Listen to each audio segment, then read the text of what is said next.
Ordaz. Hello. Now, guys, this is sort of a little special format episode. I suppose we've been doing these occasionally. About a year and a half ago, maybe 2 years ago, we did one on the PlayStation on its 20th anniversary.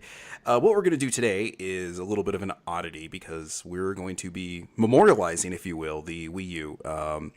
We're going to be releasing this episode on 3/3/2018, 1 year to the day of the Switch coming out, and I thought it would be a nice little tribute since the Switch effectively just finished killing off the Wii U. I mean, it had been a long, slow... Actually, it really wasn't that long, was it? It was a pretty short road for the Wii U. Yeah, it definitely was. Yeah, the poor thing never really seemed to have gotten its traction there. So, all three of us owned Wii U's. That's why I kind of drug you guys on here because then out of the, I guess, normal cast of John and I'm the only one that owns a Wii U. So it would have been a little odd to drag John into a conversation about a system he didn't own. So, Yeah. especially since a lot of the games that are, we're going to talk about were on the Wii U, and they're going to... Well, two of them have made their way to the Switch now. So, but anyway, we'll get onto that here. So, let's kind of start from the beginning here. The Switch. God, geez, see, I can't even do a podcast about the Wii U without the Switch like taking up my brain. Okay, so Nintendo kind of like hot off the we'll say financial and just overwhelming success of the Wii. In 2008, decided to start like working on conceptually what the following system's going to be. They started kind of hashing details out and realizing the way things were going as far as the console business goes. They needed to work on an online infrastructure that was a little bit more functional and get HD going on that. So, I guess in a way they wanted to make a console that wasn't going to be the best way I can describe it, a side piece to the 360 and the PS3. They wanted it to be its own thing, and they wanted it to be in the race for this is your main console. So, yeah, they wanted to recapture the core gamers, right? Yeah, exactly. Yeah, and the unfortunate trend of this whole thing is that since the NES, I mean, and it's just because the NES sort of turned the market around, but Nintendo's share of the market has just been dwindling since then. The Wii kind of turned that back around, and but other than that, that was sort of an oddity. And everything else, like if you just look at console sales numbers, everything had just been kind of going downhill since the NES. So, and it has nothing to do with like the quality of the Nintendo systems. It's just the market expanded, and there were other systems to purchase after that. So it's just it made it more viable for competition out there. So they didn't effectively have a monopoly like they did with the NES. Yeah. Let's see. So some of the things they were conceptually looking at was touchscreen on the gamepad, more along the lines of like the Dreamcast VMU as far as like size and functionality.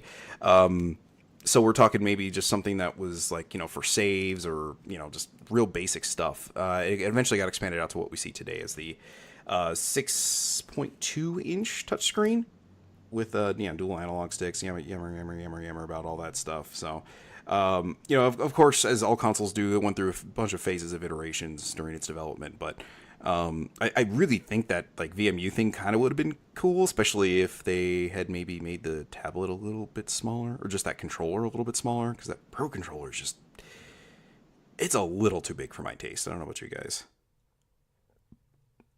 Yeah, it's a little awkward. There's times that it feels fine, but just it really depends on the game, honestly, and that's the problem, is that it's not always comfortable in every situation. So I don't know, as someone who had no other console but the Wii U at the time, I felt like it was fine. Okay. I mean, my last experience was like maybe with like an Xbox 360 controller of a normal controller, so this felt pretty good. Okay. Yeah, it's just that gamepad. I don't know, like especially in retrospect, like for me, it sort of feels like Tonka's my first Switch, basically. It felt like a Tonka truck version of the Switch. It was just like really light but kind of durable plastic surrounding it. The touchscreen was okay. It was Franky, I didn't write that down. Unfortunately, the technology of it, because it's all like a little bunch of like pixels, I suppose, or whatever. It starts with an R. You know what I'm talking about? The resolution? No, not the resolution. The What are you like just what kind of touchscreen it is. Like resistive? Oh, Is that what I'm thinking? yeah. I always get them confused. I think resistive is correct. So you can't. Yeah. Okay. Yeah, it's sort of the last thing that used that sort of technology for a touchscreen, and everything since has kind of moved on. Nintendo always want to cheap out, we'll say, I guess in a sense. So, Yeah, definitely. yeah. So in 2011, rumors started circulating about the Wii U, which was then known as Project Cafe. A bunch of the rumors, of course, conflicted, but a lot of them seemed to nail this thing spot on. I mean, they were talking about the tablet having dual analog sticks, having like off-screen play and the like. It's like, I don't know. I've seen a lot of these rumors. Like, it seemed a little bit more like I was going back and like looking at articles for rumors on the thing before it came out at about this time, and a lot of these rumors like seemed a little bit more based in reality and what would come to fruition than a lot of the stuff we saw for the Switch ultimately. So, because the Switch, it just seemed like every other day there was something new, and it's like, oh, it's gonna do this, and oh, it's gonna do that, and you're like, okay, well, that's interesting. So, let's see. So yeah, yeah. So with those rumors, as always, the truth is somewhere in the middle there. Project Cafe was officially shown off on E3 2011, and that was where it was introduced as the Wii U. And that's, guys, I don't know if you've actually watched this video of Reggie Fils-Aimé trying to sell the Wii U. This thing. Oh boy, he made like every sort of like analogy with with the Wii. It's like, we would like to play with you, and just every, so I'm like, oh man, it is rough. If I can find a cut of it, I'll kind of try to insert it here, but it's, oh yeah, no, it's gloriously cheesy. Yeah. I mean, it's Nintendo at its just absolute cheesiest. It's wonderful and wonderfully awful at the same time. So, during this and kind of a lot of the hype leading up to the system, the gamepad was shown as the centerpiece of this thing, which kind of for obvious reasons, the cool piece of technology. It's, as I mentioned before, it's 6.2 touchscreen, dual analog sticks, NFC reader. Let's see, off-screen play, and oddly enough, motion control functionality still built in the thing, which I don't think I used but twice. Once, or in Captain Toad Treasure Tracker, and then much to my dismay when I played Breath of the Wild. So, yes, that's a good way to describe that. Yeah, it's not so bad on the Switch, but man, turning your I mostly played with the Pro Controller, then coming back to, and then having to like pull the gamepad off its little stand and then use that and then flip back over to the Pro Controller as soon as those stupid God, yeah, it was obnoxious. So we've been there. Yeah, but this focus on the gamepad kind of led to a lot of confusion as far as what this was. It made it, I guess most people would kind of understand. I guess most of us would understand that this was a new system, not an add-on for the Wii, but considering how they were trying to expand on the Wii's audience and bring back core gamers, they seem to kind of miss the point as far as like what the hell this thing is. I know when I was working at GameStop, I got some people like oh, isn't that that expansion thing for the Wii coming out soon? I'm like, no. Mm-hmm. That's as someone who was that person, I can tell you that they made a mistake naming it the Wii U. Yeah. Because for probably maybe like a year, because I wasn't really that interested yet, because I thought it was an add-on. And I was like, oh, it's a whole console. I got it. Yeah. And then adding into the fact it was backwards compatible with the Wii, and you could also use whatchamacallit, Wii remotes, the nunchuck, the Pro Controller to control certain games in it. It certainly didn't help distinguish it from the Wii. So now I appreciate that they did add the the backwards compatibility and the ability to use your Wii remotes, but man, that there's a lot of stuff from that original presentation that just never came to fruition. The golf thing. I don't know if you guys saw that. Yeah, that's right. That was an odd one. I don't know what the hell that was. Vanessa, did you ever see that?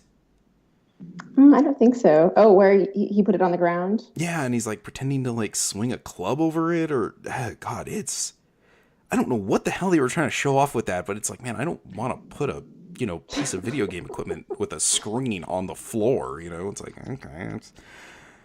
Well, I thought it was an interesting idea because the tablet portion has the infrared sensors on it.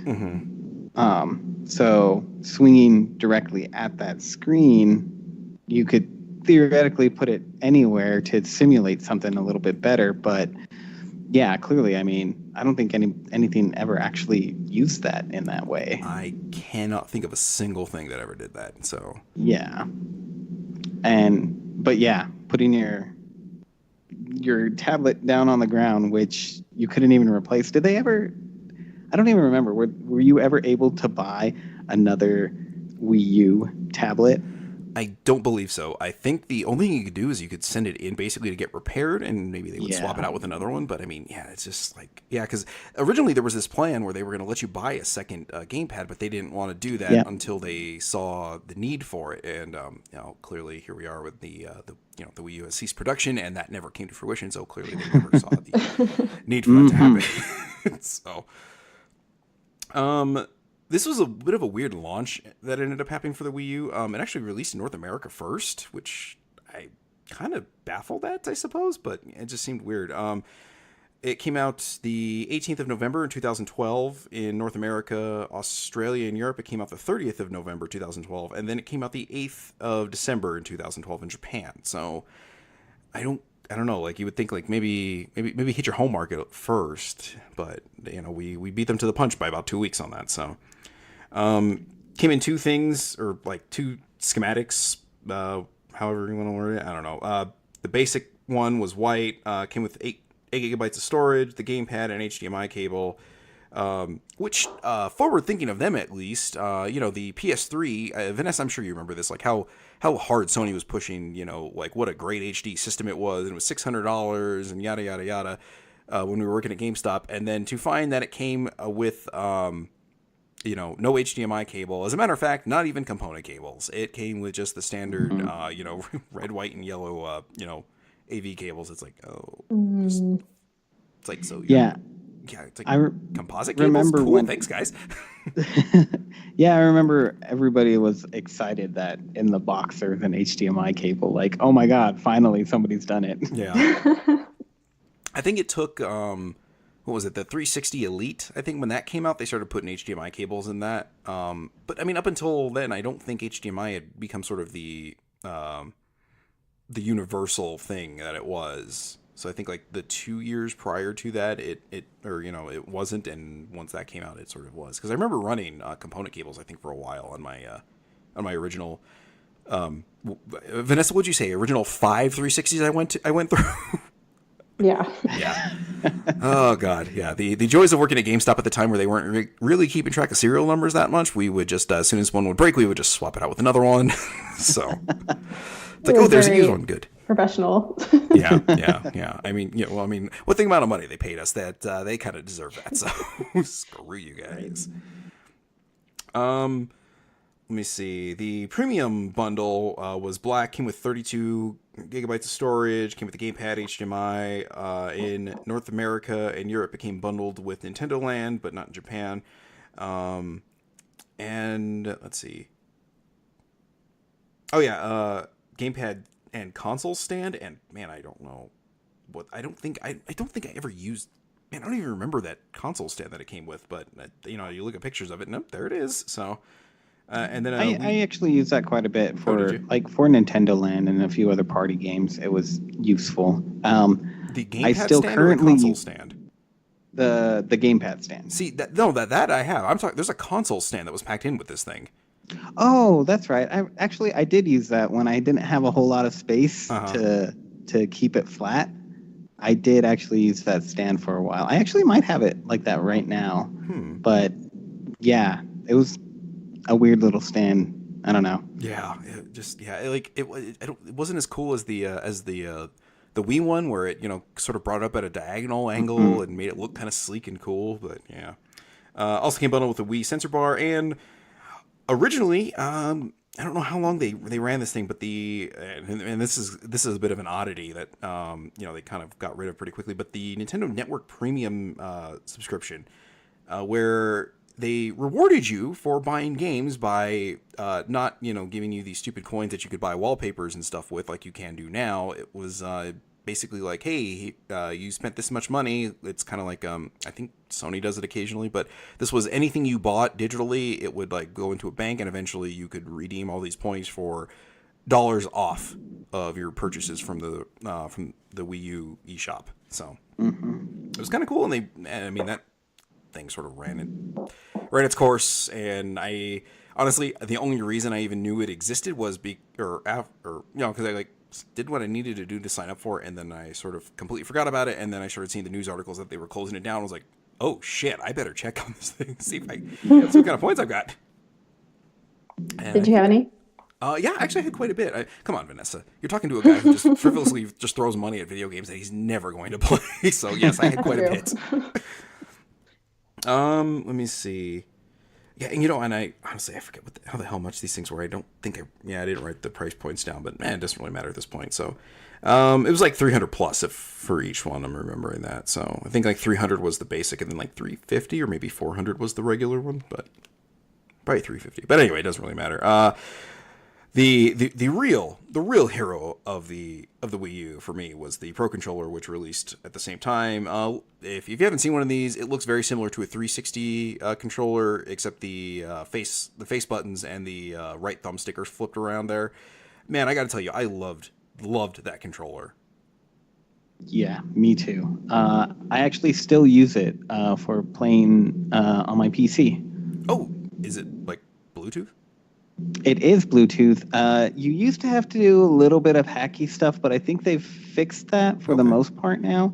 Like, one of the things was it only worked with Toshiba's Bluetooth software. Okay. So if you didn't have a Toshiba Bluetooth device on your computer, you had to like download the special file and replace a file on your computer to kind of get it to think that it was Toshiba, and it would kind of sometimes work or not. Okay. But I think now they've figured out with Windows 10 how to get it to connect directly to Windows 10. It just so happened that the Bluetooth little USB thing that I have, it is a Toshiba branded card. So so it's always worked perfectly fine for me, and it's great because it recognizes it as an Xbox controller. So. Oh, nice. Yeah, the thing is, like, I can never get a good D-pad on controllers. Like, Nintendo's like the only one that seems to know how to build a D-pad. Right.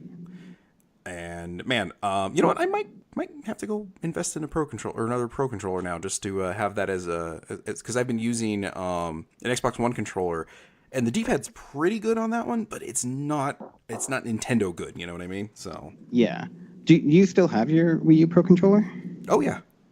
So it's really interesting because you can use it pretty seamlessly across your PC and switch it back to your Wii U if you ever want to do that. Okay. All you pretty much have to do is you just have to turn off the Bluetooth on your PC, and then you just resync it. You hit the sync button on the red one on the back of the controller, and it finds your Wii U again perfectly fine. So. Oh, okay. That's kind of a bonus to it. Oh, I mean, I've got 4 DualShock 4s and like 3 or 4 Xbox One controllers. I don't think having 3 Pro controllers would be much of a thing. I don't know why I have them. Well, okay, I know why. I bought one DualShock 4 to use with my PS3, and then another one to use with my my PlayStation TV. You know, that thing that got so much use. Oh god. Anyway, the other thing with this controller, I don't know if you guys ever tried it, but this thing claimed to get like 80 hours battery life, and man, I'm inclined to agree with that. Even playing Breath of the Wild, like I think like put like 200 hours into that thing. I think I had to charge it maybe 3 or 4 times the whole time I played that thing. That's impressive. Yeah, when I got Injustice, I had 2 roommates that I was living with, and I don't know if they ever charged it, but I swear that thing lasted months, and we were playing Injustice almost every single day for like at least an hour. So that controller, like, it really, really lasted a long time. I felt like it was invincible. In fact, I think I was telling Ashley like how good of a battery life that it has. Mm-hmm. And like I was like, yeah, I haven't charged this thing in like a month at least. And then, you know, I turn it on and it dies right there. I'm like, I promise, it's been a month. For those of you who don't know, Ashley is Franky's co-host on his podcast. Yes, that's right. Okay, so yeah, like I said, that controller was just like a beast. I mean, my daughter has one. I bought her one, and I've got my own.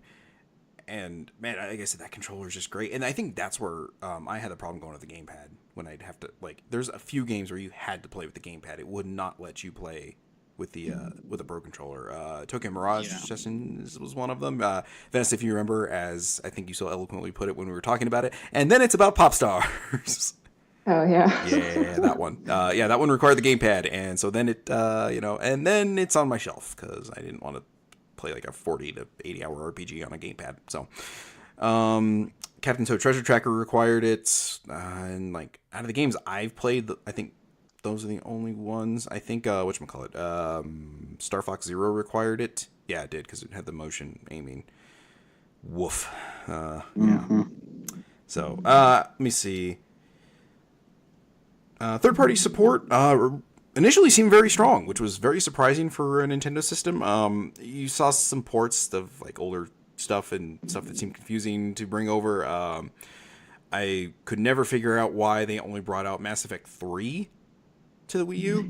Right? Yeah, that was As an odd weird. decision. Nintendo probably could have thrown a little money at him and made like hey, let's put the Mass Effect trilogy on here first. Let's make a big damn deal about this. Because originally you could only play the original Mass Effect on PCs or the 360. It eventually ended up coming to the PS3. So, I mean, getting it on the Wii U would have, maybe sold some people on doing it. Because, I mean, even as a big was a big Mass Effect fan at the time, I didn't get Mass Effect 3 for the Wii U. So, I didn't see the need for that. I'm like, well, I've got it on the 360. I'm good. I don't see the point in starting a saga in its last third on a new system. It just seems kind of silly. So, but yeah, unfortunately, much like all third-party support for Nintendo consoles, up to that point, it tapered off and slowly dwindled down to nothing. There's some really loyal users for some of the Call of Duty games that came out on there. I don't understand why they insisted on sticking with that, but yeah, it's really I think there was even some oddity groups of people that would play it on the play one of them on the Wii, if I'm remembering right. Wow. Yeah, I remember playing it on the Wii, thinking this is garbage. You know what? I've never played it, but I'm gonna go ahead and guess that that session or that assertion is probably correct. So, let's see. Now, out of the box, of course, every console that we have now, it takes a while to update. It seemed to take a little while to get going. It was a little bit slower to start up than the PS3 and the 360 felt, and I think a lot of it just had to do with the for want of a better term, the dual interface thing where it had a Me Parade sort of thing going on. That was so confusing. Yeah, and then just your standard here's where all your games are, and it's okay, why couldn't you just make this optional? Why did you have to? I don't know. It's sort of one of those things. I wanted to opt out of the Nintendo or Franky. Do you know what that thing was called? Even I'm trying to remember. Me Plus? No, that Me was Plaza. Plaza sounds right though. I think Me Plaza. I think you're right. That's one thing. I wish you could just opt out of that and it would just load faster because I never use that thing.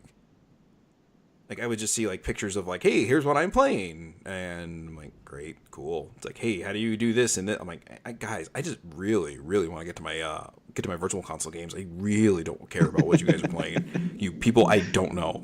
I would occasionally see people on my friends list pop up there, and I'm oh hey, there's, and then they just disappear, and they're all these randos just hey, that's what I played. Hey, look what I drew. I'm oh god, just get me fucking get Super Metroid, come on, load. Yeah, no, actually, I remember anything you did at first was incredibly slow on the Wii U.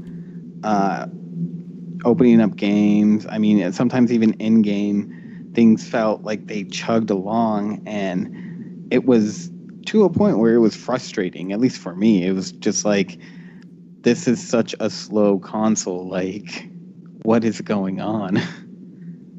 Yeah, Franky, did you play Breath of the Wild on the Wii U, right? Yes. Okay, so all three of us have played it on the Wii U. That initial loading screen was horrendous. It's Yeah. really slow. I was so excited when I got home and and bought it, put it in the Wii U, and just how long it took to get the update and then actually load the thing. I was just like, oh my god! It's like at this point I could have driven somewhere, found a Switch probably, and brought it home, set it up, and it just felt ridiculous. But that was the game. It made me rightfully so, just how big that game is. But that's the one that kind of felt like it took the longest to load. Maybe Xenoblade Chronicles 2, but I think I only played that like 2 or 3 times, and then that battle music just turned me off from that game completely. So it was really, really, really terrible. Actually, I'll see if I can dig it up and maybe we'll insert it into this thing too, so you guys can check it out. That's not so bad.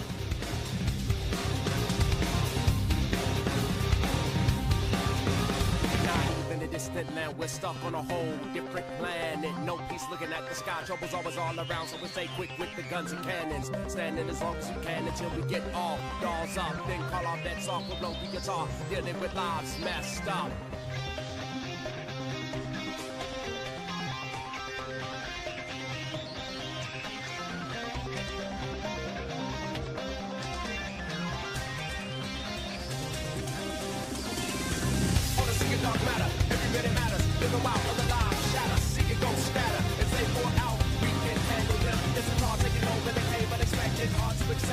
Well, there was also an update that they released that sped up the system. I want to say it was like 6 months in, something like that. Mm-hmm. It might have been longer. And I can only imagine if Breath of the Wild came out without that patch. Oh my god. Oh yeah.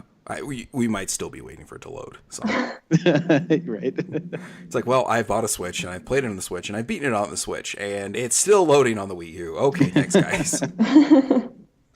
Let me see. The other thing that came with one of these updates was it did a fast load thing on the gamepad that I really appreciated. Oh yeah, that's right. Where, and it's sort of being a, we'll say, middle ground between the 360, Xbox One, and PS3, PS4, having the ability to like pick. I think it was like the 10 most recent things you've accessed just right there on the gamepad and load it up from there was a nice little thing to start up with. It's improved since then, but like when I first started like loading up these like sleep or systems from sleep mode, sometimes like the online thing would have disconnected. Sometimes the Xbox One would have just decided that, no, you know what, I'm not going to go ahead and go into sleep mode and just like close out your game. Mm-hmm. So I'd come back and be like, oh man, I'm glad I didn't save it for like 2 hours. That's great. So that's cool. Glad my entire progress I made yesterday is just gone. So yeah, that's since been fixed, and that's But anyway, So I think they were the first ones to kind of put that little stopgap there, which made it a little bit more accessible to just getting at stuff you want to do immediately without having to go into that Media Plaza thing and have that load up for 30 seconds. So my big complaint with the gamepad too was outside of the way it felt was just the battery life on that thing. I understand with that big of a screen, of course, it's probably going to have some battery issues, but man, oh man, that thing seemed to die a lot faster than it needed to. Oh yeah. I mean, granted, DualShock 4's only got that stupid light bar, and that thing fizzles out mighty quickly too. So I don't understand what Microsoft is doing with those Xbox One controllers, but man, those things got some serious battery life on those. I've got a rechargeable pack on it, and like I will forget to put the controller there for a few days sometimes, and it'll still have a charge after using it for those few days. So, but anyway, let's see. As I mentioned before, the Wii was backwards compatible with the the Wii U was. See, even I'm doing it now. Still, like 5 years later, still doing it. The Wii U was backwards compatible with the Wii, and originally it only supported backwards compatibility on the TV, but it eventually patched it in where you could do it on the gamepad. Did either of you guys try that? Yes, actually, was kind of my preferred way to do things because, like I mentioned before, the infrared sensor on the front of the gamepad meant that you 100% did not need the TV. And so if I wanted to play any Wii game while my roommates were watching a movie or whatever, then it was right there. Okay, so they did actually end up doing something with that sensor then, I guess, after all. Yeah, that's pretty much the only time I ever really used it. But yeah, it worked great. I mean, like if I had to use a Wii remote, then I could just point it at the gamepad itself, no problem. So nice. That was definitely the best part about that. I mean, it was really the only part about it, but yeah, I was gonna say best and worst just by default because it was the only thing that it used it for. So, yeah, I bought Pikmin and then I never played it, but I have it for the Wii. Yeah, right there with you. You know what? I never tried it on the Wii. Like I played the shit out of that thing on the GameCube, but I don't know how that turned out on the Wii. So. Yeah, me neither. I'll let you know once I actually take it out of its box. So we'll probably never get around to playing that way, unless maybe like 4 or 5 years we decide to do a game club on it. Like, hey, we should bust out our Wii U's. It's like, does anybody have them anymore still? Okay. Hopefully by then they just put it on the Virtual Console for Switch once that exists. Yeah. Mm-hmm. If it exists, they seem to not be really. Yeah, not to get off topic here real quick, but like they haven't mentioned the word the words virtual console yet once. The problem is they don't really need to at this point. Yeah, I do wonder if it's been a diminishing returns thing for them at this point. Like you get people who were initially very excited with the Wii, and then it sort of tapered off a little bit with the Wii U, not only because of the fewer games that were put on there, but also just the fewer people that actually owned a Wii U. That might have something to do with it too. But yeah, at this point, it's like you can just put old Nintendo stuff. I just would appreciate like if they put those like arcade archive things in a separate thing than just the rest of the games that came out on the eShop. Mm-hmm. But yeah, anyway, getting back, yeah. See, again, Switch just is trumping the poor Wii U podcast dedicated to the Wii U, and we're talking about the damn Switch here. The one thing that was nice, I want to say forward thinking, but they just caught up with the rest of the industry, was they dumped the friend codes and finally went to a Nintendo user ID thing. So that made friending people a lot easier, and of course, did little to do, or made little use of it because not a lot of multiplayer action going on the Wii U with your friends. So yeah, I genuinely cannot think of a single thing I played with anybody on the Wii U online.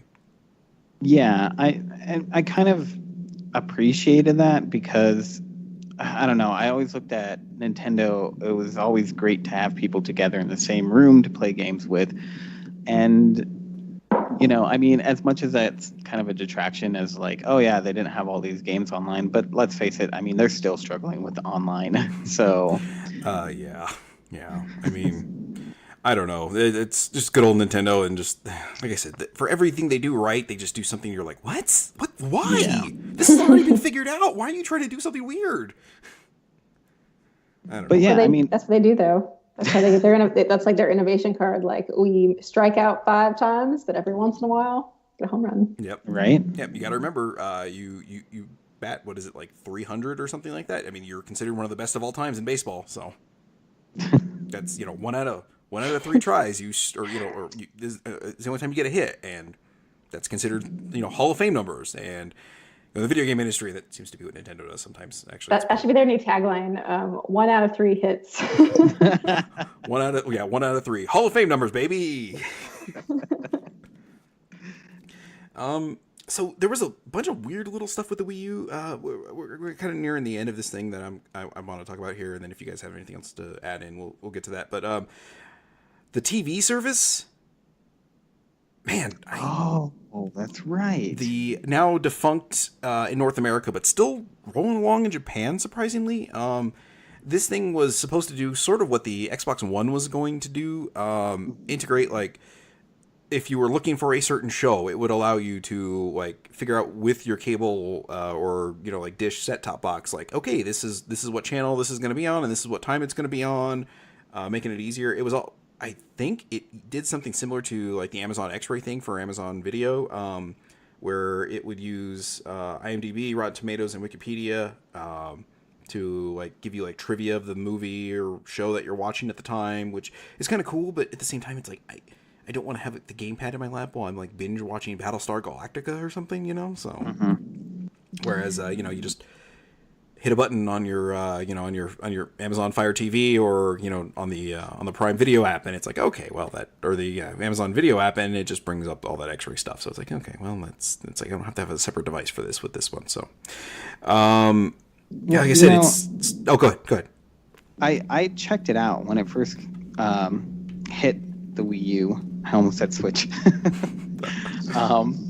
And it was really, really interesting. Like, I liked the idea of it. The problem is that TV stations seem to put much on it. Like, none of the infrastructure was there. And I think the idea was that must have already existed in Japan, so they were able to tap into that easily. But since there isn't anything really like that here in the States, it just never caught on with all of the companies to pour that information in. Yeah. Which was the bummer, because like pretty much the only thing that it ever really showed me was Netflix and I think Amazon. I can't remember. There's definitely no more than 2 things on there that ever popped up. So that was a disappointing part. It just didn't seem like the infrastructure was there. Yeah. And that's something like the Xbox One like very quickly like backed away from that one after the backlash. Like I don't remember if that's still there or not, but like it was one of those features like that they like, bandied about very front and center, and then sort of like backed off like, oh no, I mean you can totally play video games on this thing, guys. I mean guys, it's a video game console. guys, video games. Hey, I know the PS4's got games, we got games too, guys. Come on, Gears of War. Hello, guys, Right? Guys, Forza, we're running out of shit here. Come on. So, but yeah, it was a weird little feature, and one of the odd features with that, I mean, it seems like now there's a technical dead button on the Wii U, basically for 2 of the 3 regions it's in, but if I'm remembering right, you can actually use it if you program it with your TV. It will turn your TV on. Yes, and I use that heavily because I would always lose my remote. So okay. Yeah, like for me, like the gamepad was always where my TV is on a like stand where I keep my my amiibos in like a little Tupperware thing, and all my other controllers on a little stand charging. So it was always over by the TV. So it never made any sense for me to do that when I had the remote sitting on an end table next to my couch. I'm like, oh, I can just do this. And see, the thing is with roommates is that we did actually use the Wii U a lot. Yeah. And so, like you mentioned before, with the battery dying so quickly, we had the charger right by the couch. So it kind of made sense for us to use the remote portion of it. Yeah, I was different little feature here, but like when they started putting the ads on the gamepad, like I remember like I'd be in bed on my nights off at work or from work, and I would like look out in the living room, and my living room was just glowing with I'm like, what the hell? And there's just an advertisement for, hey, you should buy Mario Kart. I'm like, I already have Mario Kart. hated that. That was the worst. Oh, Yeah. what a weird little feature to do. And I mean, you could opt out of it, but it didn't make it very easy or clear on how to do it, much like most Nintendo interface stuff. Well, especially the glowing though. It's like, I get it. It's okay to advertise to me on your system, but don't like glow at night. Yeah, it's like That was the problem. Is it felt like it was always at a really inconvenient time. Like you're just like, just why go do away. this at 2:00 in the morning when I'm not going to care about your ad. Yeah. But I guess it's like, hey, you wake up in the morning and here, look what you can buy. I'm like, can I check your shop every week? Maybe pay attention to that. And that's the thing. I believe somebody at Nintendo said that that was kind of the inspiration for putting the screen on in the first place. Is you remember on the Wii the little blue light that came on? Yes. Which I thought was okay. It wasn't too invasive. But man, that light was bright on that thing when it was doing that. It was, which is why I never had a Wii in my room. Yeah. Like that stayed in the living room just for that reason. But yeah, I mean, they wanted to make more of it to actually deliver that content. So I don't know. It felt like it kind of cheapened the system, honestly, and it was even more annoying than the Wii. So yeah, it's like you're advertising to people you don't need to advertise to. We're already invested in your system. If we cared, we keep it plugged in. So, and we'll probably check the eShop on a semi-regular basis. You need to sell to people who don't have a Wii U, which was a whole hell of a lot of people. Yeah, and the problem is that I felt like they have this data that they could collect, like keeping logs of when you're most likely to turn on your Wii U.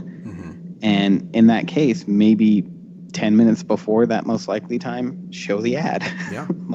Yeah. Or, even an hour before that or something like that. It's like they're collecting all this play data, and just like this way, like, you come home from work and it's like, what the hell is that on my, I'm like, oh, hey, that's available to purchase. It's like, they're getting all this information, and they just like, hey, 2:00 in the morning, doesn't matter. It's like, for me, it's like, sure, that sort of worked, because on my nights off, I don't, I'll sleep for a few hours at night, and then I just pop up because I'm used to working graveyard. But for most human beings, that doesn't work. Yeah, it just felt like they didn't execute that well. I mean, that's kind of Nintendo's game. I was just going to say, it's almost like Nintendo doesn't do online stuff very well. Yeah, and that's, I don't know, like, that's, as far as like functionality goes, like with the Wii U, nearly said Switch again, that's sort of it. It ended up getting the Virtual Console, and another odd thing, I suppose, but like you could go into Wii mode, and then you could still like buy all the Virtual Console games on the Wii, and then my Wii took a dump before I bought a Wii U, and actually that was why I ended up getting a Wii U, was my Wii just took a shit, and I lost I don't know, probably a couple $1,000s worth of Virtual Console stuff because of that. So that hurts. I never got to transfer all that stuff over to the Wii U, and granted, all the stuff that you would transfer over, Franky, it was like $1 you would have to pay to like, quote unquote, upgrade it to the Wii U version if you did that, right? Yeah, it was like $1, maybe $1.50. It was different for different games. Yeah, if I remember correctly. Yeah. And the problem with that was, though, like the NES emulation on the Wii U was terrible. It was just like washed out and very dark. I don't know why they did that when they nailed it so well on the Wii. It's just like, just copy what you did there, guys. So I don't recall that being an issue. I remember there being more lag than I wanted, though. Okay, maybe it might have something to do with the HDMI versus like the composite, the analog thing that the Wii had to use. So the Virtual Console never really hit the heights that it did on the Wii. It had a rather robust library in of itself, but when you compare it to the like just hundreds and hundreds and hundreds of Virtual Console games that were on there, Japan got the better end of that, like they seem to always do with these things. But probably I would just imagine licensing hell when it gets ported over, or when it gets brought over to the to different regions. But yeah, I don't know. It just seemed like Nintendo almost put this thing out to die by itself. And I know, like, a lot of the talk we've been doing, it's like we've been kind of like almost down on the Wii U, but I gotta say, like, when I look back at it, sort of, I guess in this sense, looking back at it as a now dead console. I mean, for me, it's boxed up, and it's boxed up with my 360 and my PS3 and my PS2 and my original Xbox and GameCube. It's done for being on my TV. I gotta say, I really like the console. I think it did some cool things. There were a lot of great games for it. And honestly, if you look at it, like, compared to the GameCube, I think the library on the Wii U was stronger than the GameCube's. So personally, I never had a GameCube, so I can't really compare it to that. Okay. But looking back, there wasn't much on the GameCube where it was like, oh, I really need to revisit, all of the GameCube's titles to see what might really capture me. What did I really miss? However, with the Wii U, looking back at it now, it's like there are times that somebody will bring up a game where I'm just like, oh, that's right, I forgot about that game on the Wii U, but it's so good. Like, there's tons of games that kind of pops up with me when I'm talking to people. Yeah. Another oddity, like I think I've pointed this out before, but the whatchamacallit, the Wii U is it is the only Nintendo console that doesn't have its own unique Zelda game.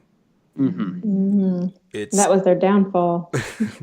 I mean, we got 2 ports of GameCube Zelda games, which were both fantastic Zelda games in their own right, but like the Wii U never got its own Zelda game. I ended up with like well, 2 technically, but if you include New Luigi Brothers U on there, like it ended up with like 3 Mario games on there, which seemed excessive when you really boil it down. But I mean, there was a lot of like kind of cool, unique stuff on there that some of it's getting ported over to the Switch. But I mean, just like a lot of the stuff, like you look at and like, how did this fucking work? Like, you know, Pokken Tournament, the Pokemon fighting game. I just, yeah, you know, Mario Kart 8. I mean, Mario Kart 8 is just a fantastic game. And you know, they put the deluxe version of it on the Switch now, so it sort of negates that. Splatoon, its own, not my thing, but you know, totally see why people dig it. I mean, it's a cool like, you know, team-based shooter thing. And it did very well. I mean, the attachment rate on that thing was pretty good. You know, not nearly as good as Mario Kart's, which I think was more than half of the Wii U. I think it's like 8 million or something like that sold, and there's only 13.5 million of the Wii U sold in its lifetime. So, you know, attachment rate on that is good. But interesting little tidbit. And then we'll talk about games we liked on this thing real quick. The top 15 selling games on the Wii U, they were all either developed by Nintendo or Nintendo properties, basically.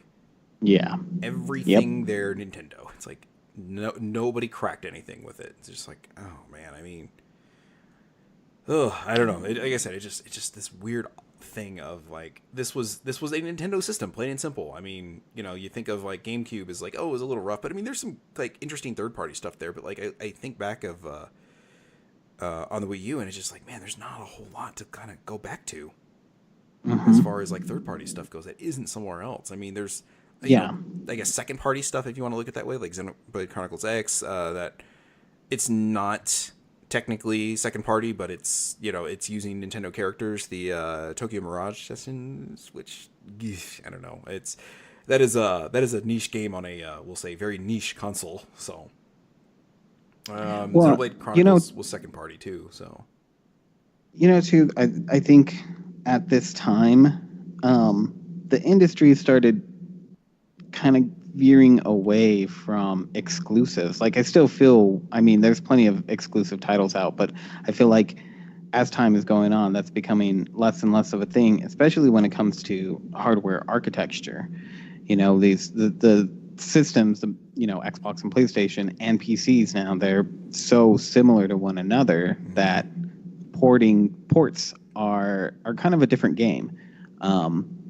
You know, I mean, there's still difficulties there, but I think it might be overall easier for developers, where the Wii U is still drastically different from other consoles, that there wasn't much of an incentive for, you know, third parties to jump on it. Yeah. And, well, especially sales figures wise. Yeah, exactly. I mean, just when it boiled down to everything, the developers didn't want to, you know, invest the time. And if you look at it, it made Nintendo try to push out more of these Marios, because I figure it's kind of easier to push out a Mario game than it is for like Zelda and you know, totally. other titles like that. They just went back to this whole, and I mean, the Mario games were great. I loved every single one that I played on the Wii U, but yeah, there's a lot of them on there, and I think that's just because of the fallout that happened with third parties. Yeah, because there's New Super Mario Brothers U, the Luigi U, and then Mario 3D World.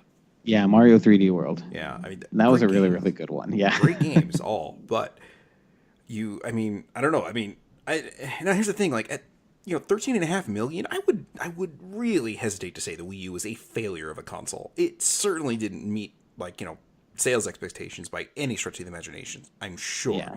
But to like call a system that was in 13.5 million households around the world, that's still pretty substantial. I mean, if you look at, like, if you go on Wikipedia and look at the list of consoles that have sold, you know, over 1 million units, like the ones that have gone into the double digits of millions is very, very small.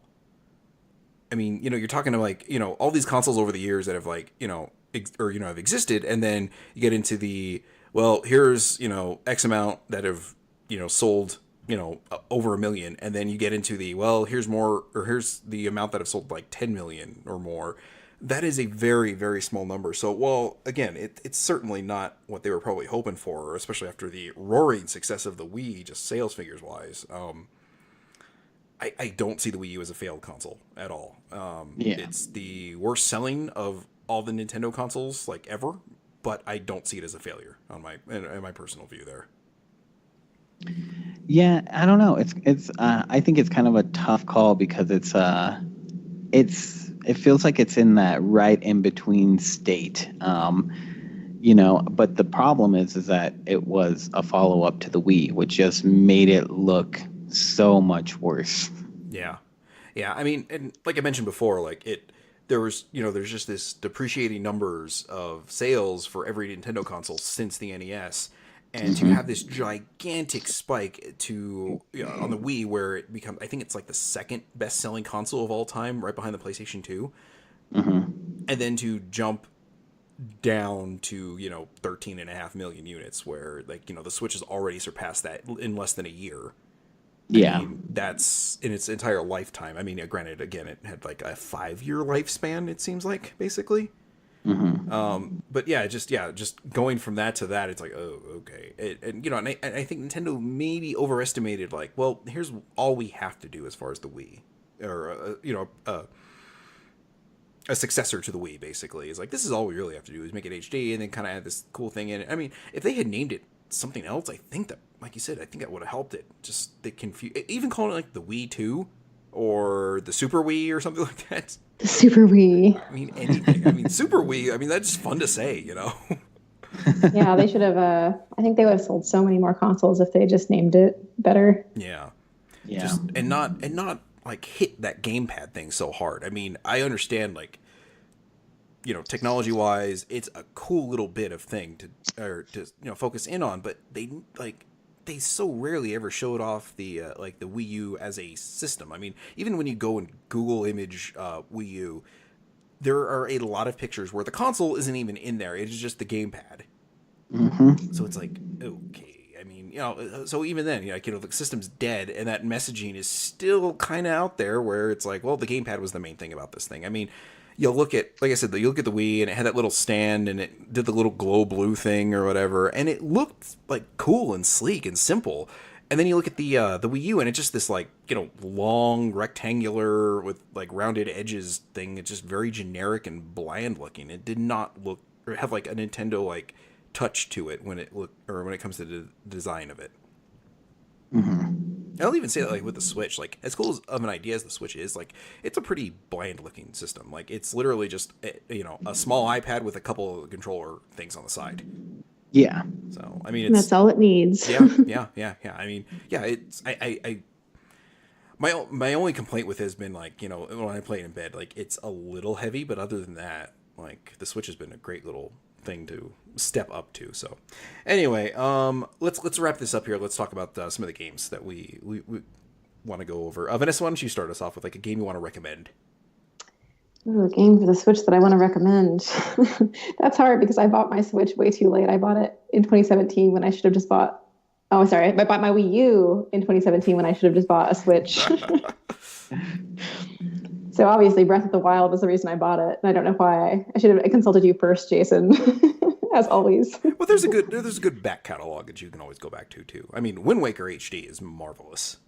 That's true. Yeah, most of the games that I played were definitely either virtual console games or Wind Waker HD or Twilight Princess HD or Breath of the Wild. So I definitely underutilized my Switch. Yeah. But my number one recommendation, of course, if you have a Wii U and you haven't played it yet, Breath of the Wild. Yeah. And, I think we talked about this on our Zelda podcast, but or the Breath of the Wild podcast, but that was something they talked about. I think it was Aonuma even mentioned, the ideal thing for him with Breath of the Wild was having that second screen there to use for the menus and the map and everything, and just completely not used at all in Breath of the Wild. Not utilized at all. It's okay, that seems like a little bit of a like a dumb move. Like honestly, like when I played Wind Waker and I played Twilight Princess on the Wii U, I used a Pro Controller. I never used that, but it's just like the idea of having that there just seems like a cool idea. And maybe the numbers were there, or like I don't know if they can see like who was using what controller when they played it, but like maybe just the numbers rolled out where more people played with the Pro Controller, didn't really use the second screen functionality. Oh, Breath of the Wild. Great game. Franky, you got a recommendation there? I do. Talking about Super Mario 3D World earlier, that I think, other than Breath of the Wild, that was one that captivated me the most. It was kind of a surprise for me how much fun I had, and Cat Mario was just amazing. It was adorable, and then the ending sequence with Bowser was just as fun, and there's so much extra to do after you beat the game. I don't think I actually 100% did everything in that game. It gets extremely difficult, and it's always been something that I've really loved about Mario is there are the easy levels where it's like, yeah, this is a kid's game, and then there scrubs are who play it like I do and get through those and like, oh, okay, that was fun. Yeah, and then there's the it's like you revisit old levels, but they have this twist on them that just makes it so much harder. And, it makes you feel like, oh, yeah, of course, I did this stage before. I can power through this. And then you just die and die and die. And you're like, oh, this bastard game. So that game, I think, really captured kind of the essence of Mario on the Wii. Yeah. On the Wii. Yeah, Wii U. Okay. Yeah. See, we can't. Oh God, the poor thing. Right. So my recommendation, my first recommendation here is going to be Yoshi's Woolly World. Man, that is a great so goddamn good game. I mean, yes. Second best Yoshi game, which isn't saying much because outside of Yoshi's Island, there really hasn't been a good Yoshi game. So I mean, Yoshi Touch and Go was okay. I thought that was kind of fun, but it was a little simple. But a lot of those platformers have not been great, especially the DS one or the 3DS one that came out a few years ago. Like that one was, I don't know. I had some major problems with that game, but Yoshi's Woolly World was just a delight. Like, man, it was just super cute, looked gorgeous, and was just a shitload of fun. And it was, I guess it suffered from being sort of a second tier Nintendo property on a Nintendo platform that didn't sell very well. So it just. It got completely overlooked, and I don't know how it ended up doing, but they ended up porting it over to the 3DS, so there's always that option too. But yeah, did you play Kirby's Epic Yarn? Yes, I did. On the Wii? Yeah. When I played that game, I loved it so much, and then when I heard about Yoshi's Woolly World, it was like, yes, this is exactly what needed to happen after Kirby's Epic Yarn. Oh yeah, super adorable, and actually a challenging platformer. Where Kirby's Epic Yarn, like you really go out of your way to die in that thing. Like even for a Kirby game, like Kirby games are pretty kind of easy mode video games for the most part. But that, I hate to say, like Kirby's Epic Yarn was a baby game. There's no place about it. But you went there for the aesthetic. It was really a cool looking game. So. With a lot of nifty ideas. One thing I did kind of forget to mention about the Virtual Console thing, we'll track back here over to other games, was this also introduced the DS, DS, Game Boy Advance, and Wii on the Virtual Console. So you could download Wii games on there too, which was an odd one. Like I did that with the Metroid Prime trilogy was a big one. Because I think like the first week these went on sale, it was like they were like $10, and I have the limited edition one or whatever, the one that's like in a sleeve. Maybe that's the only way it got published, but for the Wii. But man, like it went from being like $100, and it just the bottom came out on the scalpers on that game who were holding on to it, hoping to make a small fortune selling that thing because now you can get it on the Wii U Virtual Console for like $10 or $20. So I was like, okay, cool, good, glad that happened. Right. So yeah, but anyway, yeah. So that's actually awesome. I didn't know that, and I've been dying to play the Metroid Prime games. There you go. See. There's another good thing that the Wii U is good for. See, Vanessa. There's a lot there's a lot to the system that a lot of people overlook, and I think it's unfortunate. It's like I said, it's a great little system. So I wish I had just known that it was different from the Wii so long ago. See, it's why you must consult with me. Exactly. I need to like text you every few months to be like, Jason, what's new? What do I need to get? Advise me. And I will just say yellow Joy-Con. I have got the most obscenely bright yellow Joy-Con attached to my Switch, and yeah, Nice. Yeah, I love that thing. So, anyway, Vanessa, you have another recommendation? You want to skip over to Franky because I should have just been telling you to buy a Wii U. Buy everything, yeah. One thing I thought was cute, Paper Mario Color Splash. I A little never bit. played that. I did It's play pretty that cute. one, actually. I've got a soft spot for all the Paper Mario games because I think they're so adorable. Mm-hmm. This one, and like some of the ones in the past too, it was a little bit tedious at points, but I thought it was still. I like the humor of it. It was cute. I would recommend if you can find it really cheap, try it out. It's cute. Were there a few of the Toads like having like existential crises in there? They always are. Because I remember like reading some of the screen or like seeing screenshots of it online, and just like some of these Toads like being very like morose about life, and I'm like, man, what the hell? Like I think he like even saw one like complaining or saying like his wife left him or something like that. I was like, God, what the hell is wrong with this game? It's Paper Mario humor. I think they've got like a different set of writers than normal Mario. Yeah, I think the treehouse goes a little nuts over there with Paper Mario, and especially like we said, this was on a system that didn't sell very much. Like, no one's gonna notice if we throw in these weird jokes in here about families breaking up and stuff. We got it. This Right, especially in Paper Mario, they're like, people are going to be buying the other Mario games, not this one. Yeah. All right, Franky, go ahead. Let's see. Next up, I would say Pikmin 3. Oh yeah. That game, it felt short, but it was really, really good. I've never played completely through Pikmin 1 or 2, but I've always loved every little bit that I've played of those games. I've loved it to death. And so Nintendo's take on a real-time strategy game. What was that? I said Nintendo's take on a real-time strategy game. Yeah, exactly. And like that's the thing is that I'm not really into RTS usually, but I don't know what it is about it. It captured me. And so what they did with the third one was really, really awesome. It hooked me in, and I couldn't stop playing until apparently I got to the very end, and I kind of put the game down. I did not realize that I was literally at the end. And then I went back like a month or two later, and it was like, oh, I just beat the game. Okay. It's like I want to play some Pikmin 3. Started up. It's like, oh, I just beat Pikmin 3 30 minutes in. Yeah. Cool. Good job. But yeah, it was really fun. There were some good challenges in there, and I think probably for fans of Pikmin, it's something you definitely need to check out. I think the pro mode of playing that, from what I've heard, is like you use the gamepad as the map or whatever, and then you use the a Wii remote and like a nunchuck to actually control everything. Yeah, I think that's how I did it. And yeah, it was actually pretty awesome. I like the way it was all set up.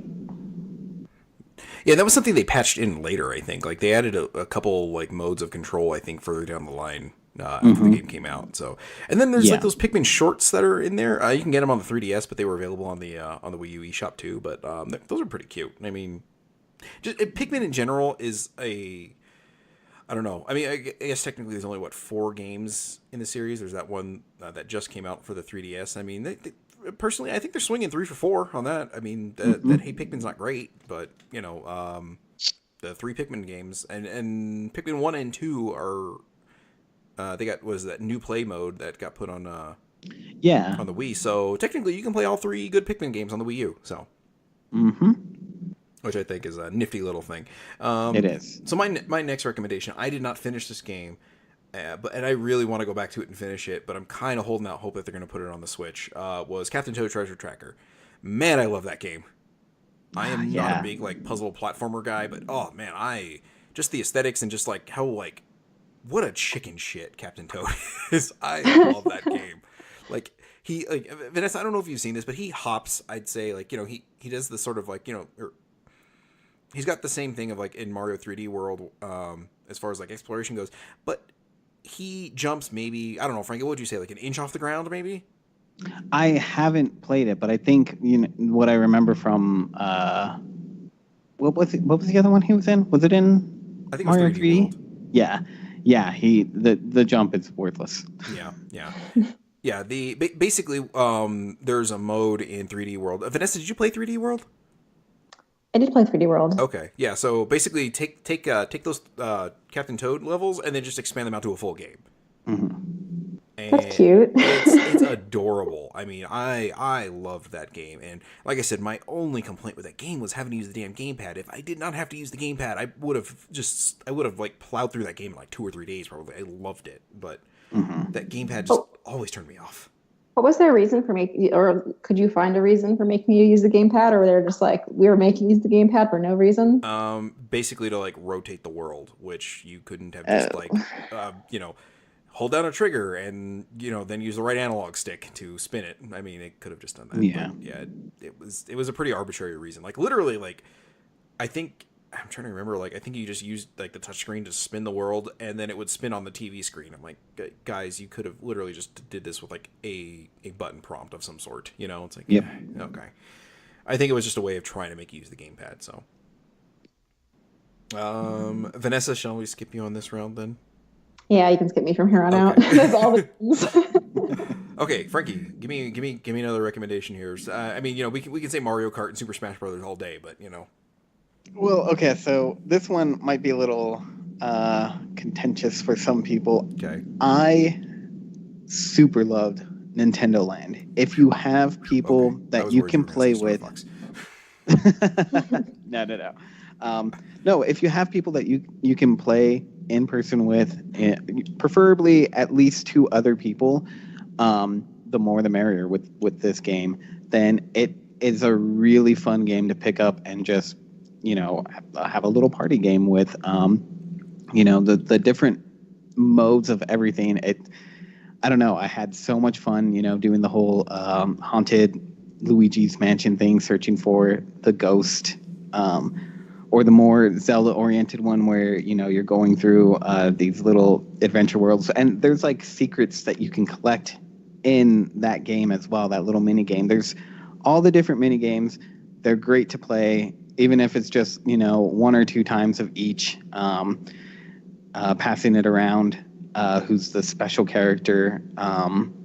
It was just a really, really fun time that you could play it every single day. And I mean, I guess you could get bored of it after a while, but I didn't find myself getting bored of it. It was so much fun when you have a nice group of people to play with. So you're saying you need to get friends in real life for this game? You do.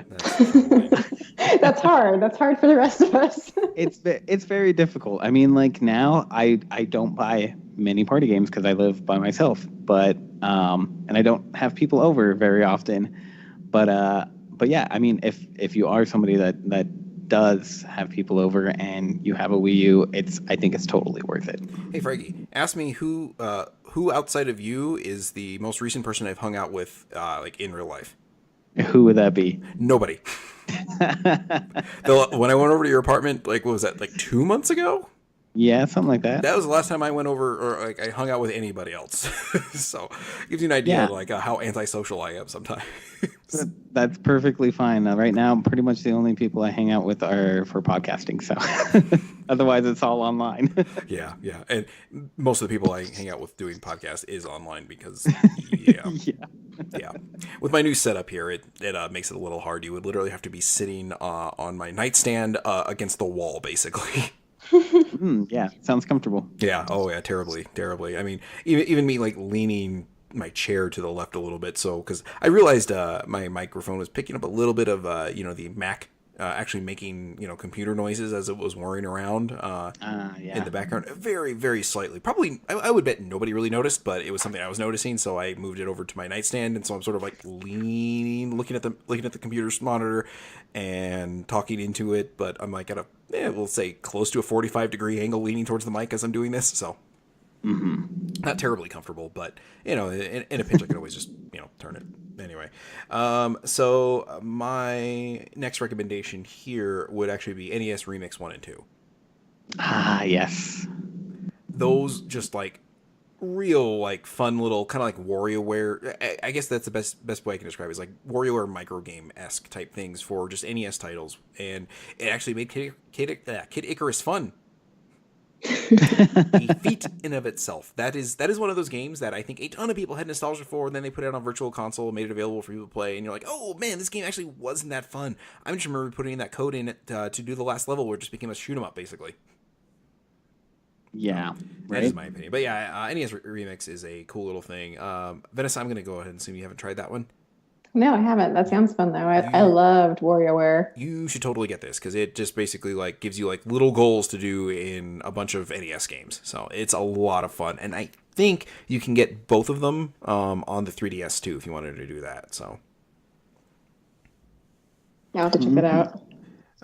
Franky, if you got one more, I think I've got one more here I can throw out there. I think I'd have to say Hyrule Warriors. Okay, yes, this podcast is done. What's that? I said this podcast is over. I am a fan of the Dynasty Warriors games, but I don't play them a whole lot because they do get very, very repetitive. Mm-hmm. The skin on this one and the different attacks that they brought to it, it fit into the Zelda world, I think, really well. And actually being able to feel like you're Link with this ridiculous sort of power that he should have and just mow through enemies made it feel so satisfying. It's also really cool that it's out on the 3DS, and there's actually extra content on there. And it runs like shit on the 3DS. Does it really? Oh, yeah. That's sad. Even on a new 3DS, apparently that thing chugs like a mofo. Now, I believe it has come out on the Switch now. It is coming out on the Switch. Hasn't come out yet. Yet. Okay. Yeah. And it's going to have all the DLC from both games. So basically, this is going to be the definitive edition of this. I am not spending $60 on this game, though. I probably am. So I had so much fun with it. I didn't really expect to, because I hadn't played a Dynasty Warriors game for a while, because, like I said, I mean, it gets repetitive. You're kind of like, okay. But, you know, if you just want to press YYA for a while, it's good stuff. Yeah.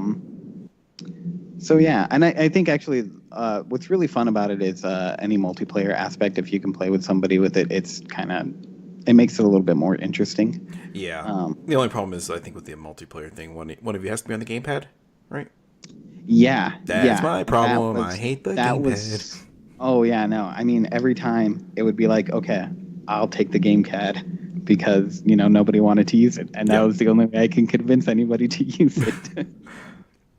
Yeah, I reviewed that when it kind of came out, and I was pretty harsh on it. I didn't enjoy it. I'm not a big Dynasty Warriors guy. Honestly, I don't play Dynasty Warriors. I play the spin-offs. Like the Dragon Quest one was pretty good. The Fire Emblem one that just came out on the Switch was pretty good. And I played 3, I think, of the 5 Gundam ones, and I really like the way those feel.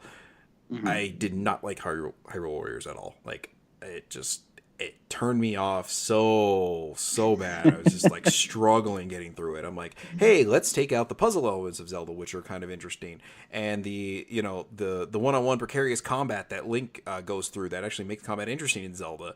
Yeah, let's take that out and just make him a death machine. And it just, for me, it missed everything as far as like a point of Zelda. And it sort of just played like fanfic, which I wasn't expecting anything but, because, you know, when I played the Dynasty Warrior Gundam games, they all are just fanfic. I mean, you know, you've got, characters from Zeta and then fucking Unicorn, combining or meeting up with each other. And it's like, you know, these characters that have like no business communicating with each other whatsoever. It's like, oh, hey, they actually talk and interact with each other. And it's like, oh, that doesn't make any sense. This is kind of cool though. But yeah, Hyrule Warriors, I don't know. It was just very like, ugh, for me for some reason. So. Yeah, no, and I can totally appreciate that. It's definitely not for everyone. But yeah, I don't know. I enjoyed the crap out of it. Again, part of me wasn't really expecting to, so yeah. All right, and I guess my last recommendation, and then I've got one more thing I want to ask you guys here. I guess it would be Earthbound. this was the first time Earthbound got a virtual console release. Like, it did not get through on the Wii, and like I think they had put a banner up at E3 a few years ago, and like my Twitter feed anyway just lost its shit that Earthbound was on the Wii U virtual console. Yep. So it eventually made its way over to the new 3DS virtual console as well, but I mean. And then it also put out like Earthbound Beginnings, which Earthbound Zero, or just Original Mother. Yeah, so it was kind of cool. And then the other real quick little hit was Harvest Moon 64. Natsume and Nintendo had been banging on working that game out for Virtual Console. They could not get it to run properly. Like, I'm friends with somebody who does PR for Natsume, and she was telling me that they were just having a lot of issues with it crashing. If you emulate Harvest Moon 64, there is a bunch of stuff in there that it will just break the game. Sometimes it will let you get, much like Earthbound, I suppose, it will let you get to a certain point and it will just like crash the game basically and just destroy all your progress. So yeah, wow. It really sucked because, Harvest Moon 64 is one of the better Harvest Moons, if not, I would say the best, and hasn't been available since the 64, but now it's available on the Wii U, a console that only 13.5 million people have. And God only knows how many of them actually still have it hooked up to their TV. I'm not one of them anymore. So, I mean, we're talking... Vanessa, is your Wii U still hooked up? It's on the shelf, but it's not hooked up. Okay, so Franky, is yours hooked up? I'm the only one? I was going to say, son of a bitch, you are the only one. And Vanessa is about halfway there where she doesn't have to dig it out of a box, at least, like I do. So. Yeah, I said that for a reason. I haven't touched it since I put it there, but I said to myself, if you put it in the basement, it's gone forever. Yep, nope, that's a good idea. Yeah, you've got a lot of stuff to go back and play with on that thing, so... Because I should have been selling you that on that thing a little earlier, so I'll take part of the blame on that one. But I know, and I also should have been like, I'm confused about what this new thing is. Let's ask Jason. Okay, last question, and we'll wrap up this podcast, guys. Anything you were disappointed that you wanted to see come to the Wii U and just ended up not coming to fruition? That's a tough one. Should I start? Probably. Okay. A Pokemon Snap game. Oh. God damn it, that gamepad was perfect for that. Why the hell didn't this happen? Yeah. So, yeah. That's a very good point. Yeah, it's like, hey guys, you've got this thing that has motion control and a screen on it and this, long dormant game that, is on your virtual console, and this would be a perfect way to reboot it. And, you're going to move on to the next system? Okay. Cool. That's disappointing.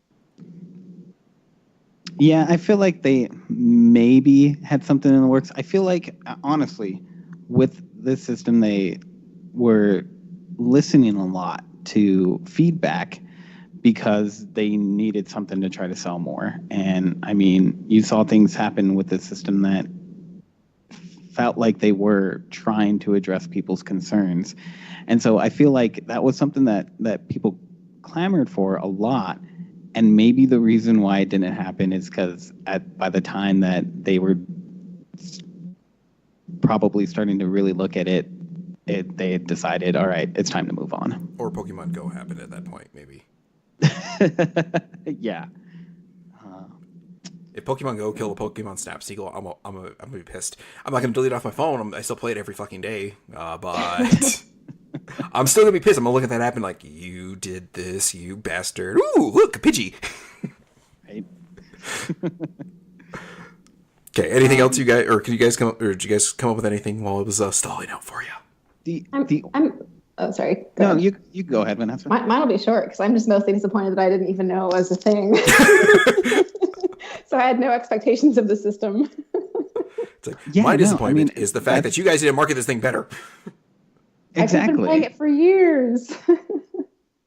Seriously, that is, I think, their biggest pitfall is they did so bad with marketing what it actually is. Yeah, the marketing and messaging behind this system was never good. Yeah, and that's a real disappointment because, I mean, I think us going through all this, there's so much good that it's on this system. For all that it is bad, there's just as much good, I would say. Yeah. There's few systems that like I mentioned this I think before we started recording, but like it's one of those systems now that like I keep like thinking like, I kind of want to hook my Wii U back up. Like my 360, not really that concerned about it. Mostly because the Xbox One backwards compatibility thing is so extensive that most of my Xbox 360 games are backwards compatible, and we'll work on that. My PS3, it's just kind of like, oh, you know, the PS3 was not my main console last generation. It was the 360.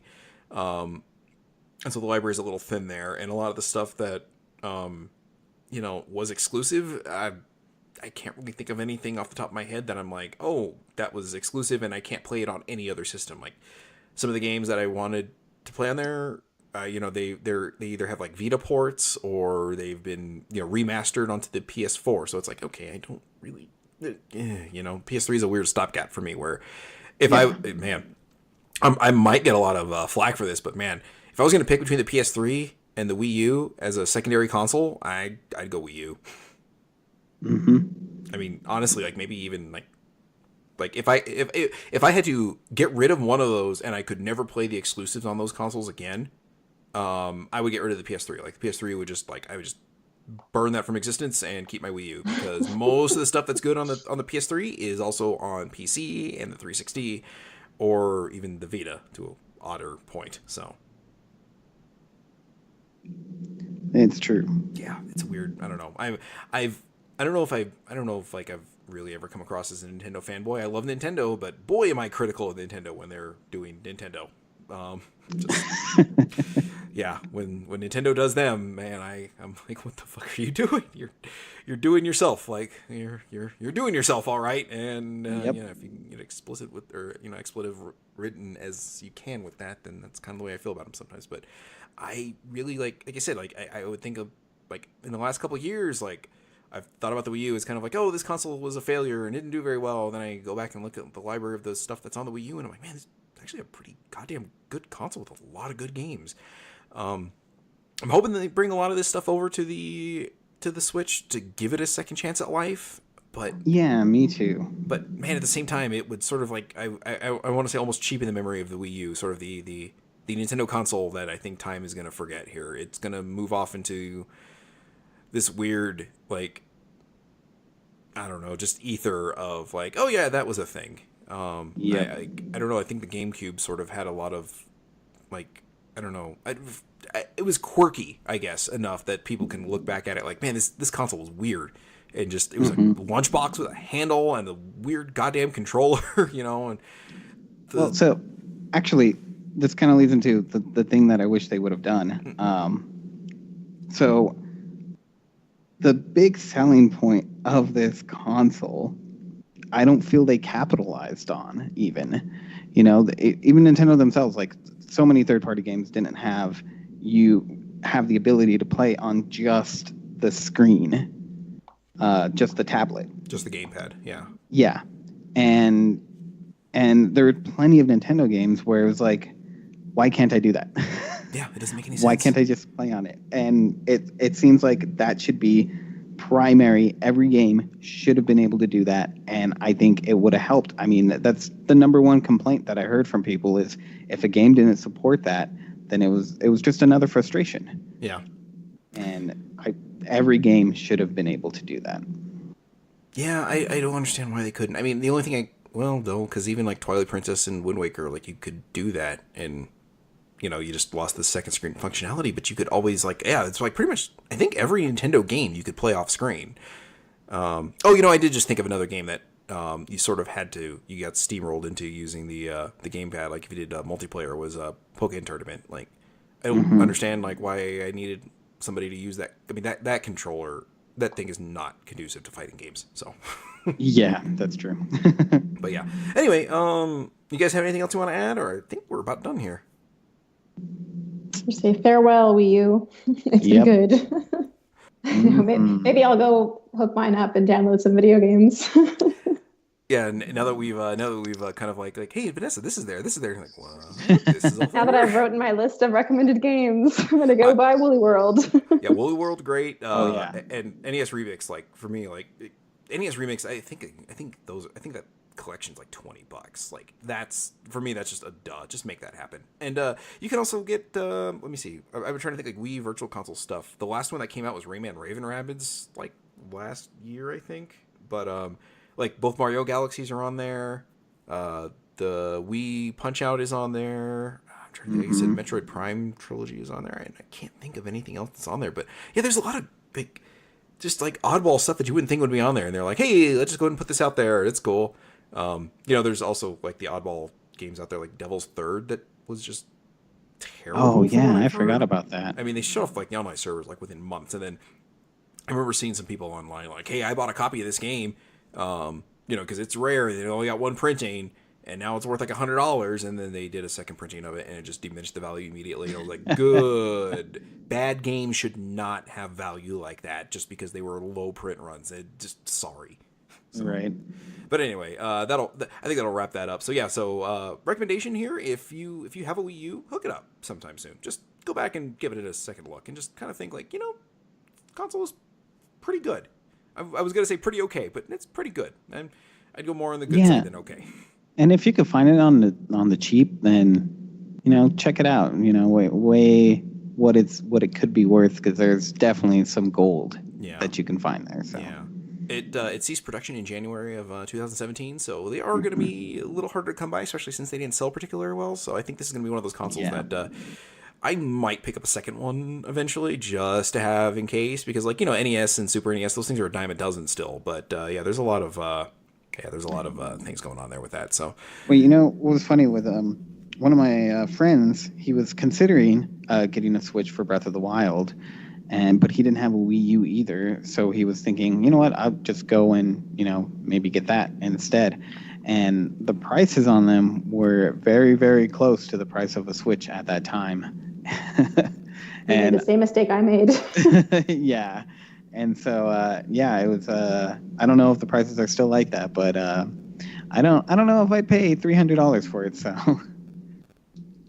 Yeah, that's a little bit of a steep thing. I don't know how much they're going for these days. So I'd say if 160 at GameStop, you can get one.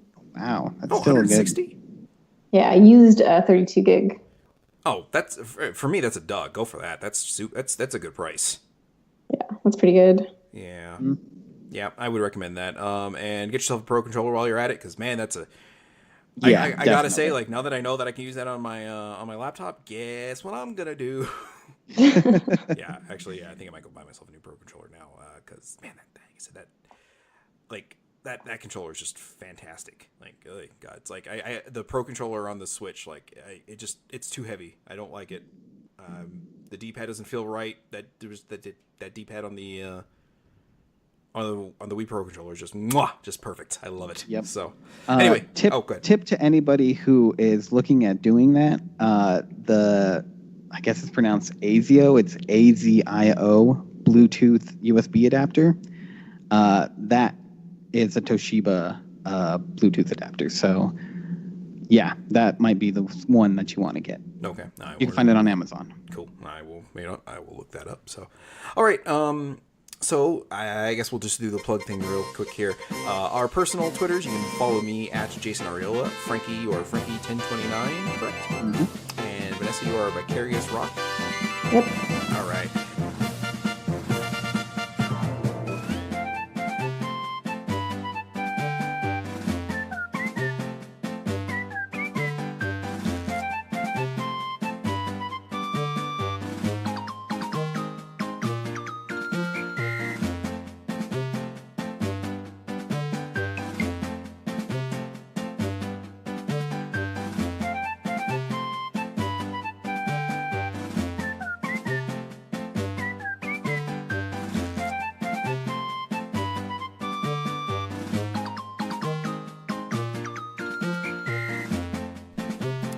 And we've got a bonus segment here because Joe was a little busy, couldn't meet up with our schedule here, but after talking about the Wii U for a good hour and a half, like I'm still down to talk more about the Wii U. So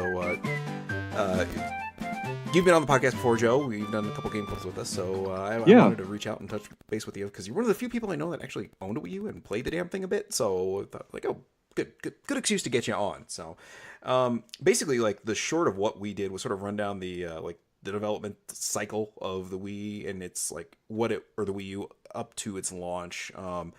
And we kind of talked about this before we started recording, but like I feel like a lot of the things that hurt the Wii U sales numbers wise was just the focus on the gamepad and just the poor messaging of what the Wii U was. Like I don't know. I agree about that. I definitely agree. It felt kind of like a mixed message, and I don't know if you guys were talking about this, but I think you and I had mentioned this before. But it felt kind of like a prototype for things to come. It didn't feel like a full system in some ways, which is kind of selling it short because it's a good system in its own right. It's just it felt like they took a Wii and then they added, the gamepad, and it didn't feel like it was that much more powerful. Whether it was or not, I think it was, but it's kind of debatable. It just kind of came off as a little bit more of the same, which the Wii itself kind of felt like a slightly powered up GameCube. There was that joke that it was basically like two GameCubes duct taped together. So this, in this case, it'd be two GameCubes and I guess a Nintendo DS Fat, well, not even a DS, but something like that taped together. But I thought it was good. I mean, there were a lot of good games on it, and there's still a lot of good games that make it worth owning. Mm-hmm. The problem is that when you have limited shelf space, you got to take some of the old systems and put them away, and that's kind of what happened with mine. I played a fair number of games, but there's a lot of games I didn't really get to, but really want to play because I know that they're good games from word of mouth and just interesting stuff. Unfortunately, that list has kind of dwindled a little bit because a lot of those games have been ported over to the Switch, and I think the only ones that I can think of right now that, well, not the only ones, because you had stuff like Super Mario 3D. Well, was it World? 3D World, that's right. Which I played a little bit, but I didn't get to play as much as I wanted to on that. I really loved the original 3D Land; it's just fantastic. I kind of like 3D World, but there was, let's see, Captain Toad. That was one of the ones like I want that on the Switch so bad because man, I loved that game. But like this is something I mentioned before, but we hadn't talked about yet. I'm not a huge fan of the gamepad. I never liked the way it felt in my hands. And I think the way I've described it before is it feels like the Tonka truck or like Tonka toy version of the Switch. Like it's just this like kind of like kid plastic feeling thing around it, and I just never liked the feel of it, and it just never like had the heft I suppose that I wanted to it. Like I really enjoy that it's light. I appreciate that, and I kind of appreciate that more now that I play the Switch in bed, and like if you like kind of hold it up with your wrists for long enough, I personally like my wrists are getting a little tired holding it, whereas like the gamepad, I don't think it suffered from that problem because it was a little bit more like ergonomic, and it was a lot lighter, but it never felt right in my hands, I suppose. I guess the other thing is like, I guess to its credit, the gamepad, I never felt like I was going to break it in half like I have with the Switch when you have not docked, but you have the things, whatever they're called, the tweeters, hooked up to the Joy-Con. Yeah, Joy-Cons. It feels like it's going to snap, and Nintendo's never really been all that good at attaching two independent things together. That is the thing I've always been concerned about with the Switch is it's so thin, and I'm glad that it's like thinner, but man, I'm constantly concerned that I'm going to accidentally like snap it in half. Oh yeah. That's worried me. I'm just paranoid because of if you remember the DS Lite, there was the issue with the hinge on the screen that would snap.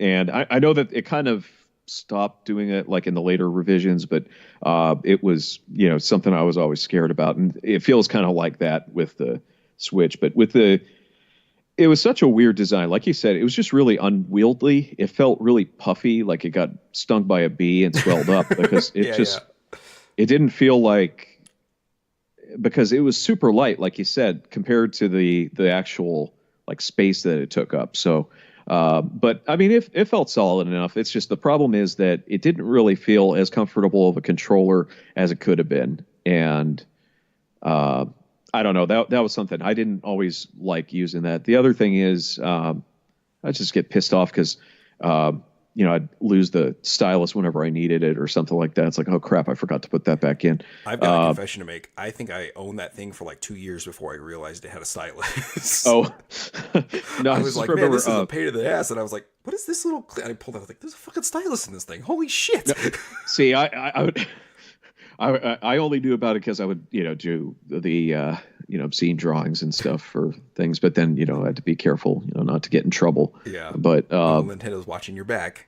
Yeah, exactly. You gotta, and I guess it was, partly my fault that they, as far as the, just bad words and drawings and things like that. But, you're the one to blame for all this shit on me, Verse, huh? Yeah, well, no. Thankfully, not the really bad stuff. Although weird, like 9/11 conspiracy guys that seem to flock there for some reason, man, I don't know what the hell that was about. No, I liked I would do the drawings of Michael Vick because of the I started doing that with the Pokemon. Sorry, I'm going on a big tangent, but like when they on the couple DS games where they let you draw, because of it basically being cockfighting, I drew pictures of Michael Vick or I drew pictures of a dog fight or something like that. And then, that was about the extent of what I did. And then I was just like so heartbroken when I got I forget which one it was, and you couldn't do that anymore. It's like, why, Nintendo, why? But, so anyway, let's see. But yeah, there's a number of games that I either started and didn't finish or, just never got to start that I would like to get and, play sometime, but at this time I just don't really feel like having it sit out there and gather more dust. So I packed mine up recently and just kind of make space for the Switch and just keep it in better condition, I guess. But someday I'll probably take it out and I'd like to play catch up with a few of those games because like Tokyo Mirage Sessions, I got started into that, but then I don't know, just like I can't even remember what it was, but in most of these cases, there was something on PS4 or there's something on the 3DS or something like that took precedence, and I ended up playing that instead. Yeah. And see, with Tokyo Mirage Sessions, with me, the thing that actually stopped me from playing it was having to use the gamepad. Like battery life wise, that was my big complaint with the gamepad was like that thing this battery just seemed pathetic. And then you throw that up against the Pro Controller, which it boasted that it had like 80 hours of battery life, and man, it wouldn't surprise me if it honestly you could get 80 hours out of that thing. But I was like, why can't I use this? I'm playing an RPG. Seriously, I mean, what the okay? Exactly, yeah. I thought that was kind of annoying to have to. It was kind of like and you still have that with a Switch if you're playing in the handheld mode to some degree. I don't leave mine plugged in. I don't know. I could probably just get the adapter and do that. But one thing is, it just kind of felt like you had a chaperone. It's like, okay, well, I'm out of battery now. You got to put me on the cradle. And then yeah, exactly. It's almost like your parents are like, okay, that's all you get to play for the day. I'm like, oh, come on, really? It's like, oh, come on. It's like I'm an adult here. I got kids. What the hell? Well, the other thing is I didn't feel like it lived up to its potential. Kind of like this with the Switch, at least you can take it anywhere and you can play it. One of the problems with the gamepad was that it was kind of rare for a game to allow you to actually play the whole game on the gamepad. Mostly it was acting as your inventory screen or map or something along those lines. Mm-hmm. And you couldn't just go take a shit and play it, Monster Hunter or whatever on it. You basically had to, be in line of sight of the TV. One of the things I like to do is I will put on a movie or something like that when I'm playing game, and it'd be nice to be able to just flip channels or flip over to cable, turn on something, and be able to play game on the gamepad. And that's kind of what I like about the Switch.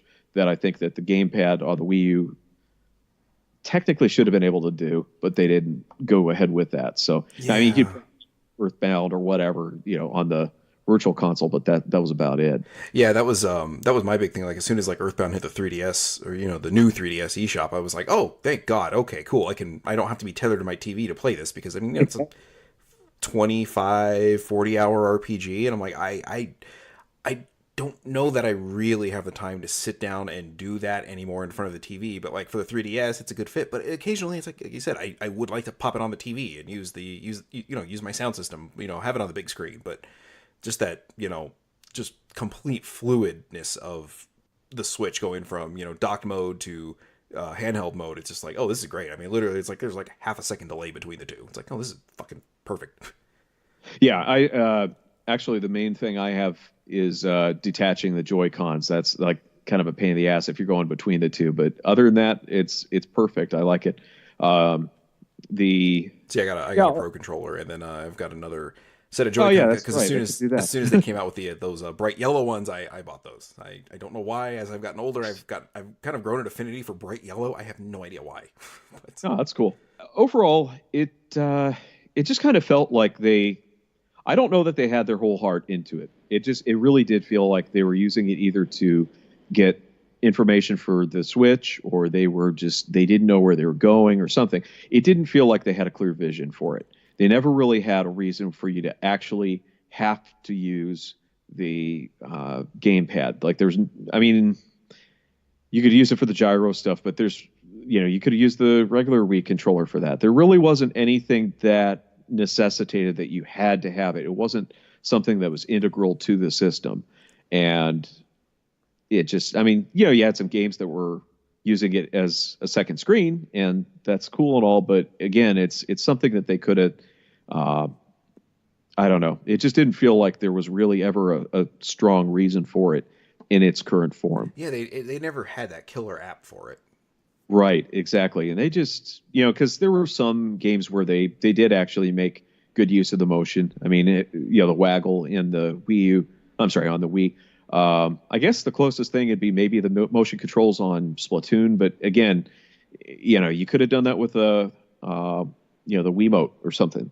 It just didn't really feel like they had, the strongest of motivations to have it there. It just kind of felt like, well, this is your system. So yeah, it was weird. It was like this. It's like they had this like concept and just couldn't figure out what to do with it. And I mean, honestly, like looking back at it, like I don't know that I could have ever figured out anything better to do with it than what they did. I mean, like even some of the games that required you to use the gamepad, like Captain Toad Treasure Tracker, it was completely arbitrary. Like if I'm remembering right, the only thing you did with the gamepad was actually just like you had to use the touchscreen to rotate it. Yeah. And it's like, so I couldn't have just held down like ZL and then use the right analog stick or something like that to do that. I mean, it just seemed like such a weird like thing to just like to tether me to the gamepad. And I'm like, I understand they were trying to get you to use the gamepad more, but it's like, I mean, if that's not my mode of preference, like that's what stopped me from finishing the game was like, I would have to use the gamepad. And it's like, when I sit down and play, like I will play sometimes for like, 2-4 hours, but that is with my kids, not bothering me, but, wanting something from me every like 15 minutes. Like, okay, so I got to get up and put this down, get up and put this down. Oh, yeah. Put this down. Where, the Switch I can put in sleep mode and it'll save some of the battery. It's like the gamepad is just like, well, it's just sitting there running. And then by the time I get back to it, it's like, well, I played this game for about 30 minutes in the 3.5 hours I've had it going and the battery's dead now. Cool. So. Yeah. And that's actually something I'm a little scared about is, okay, you had a lot riding on that gamepad.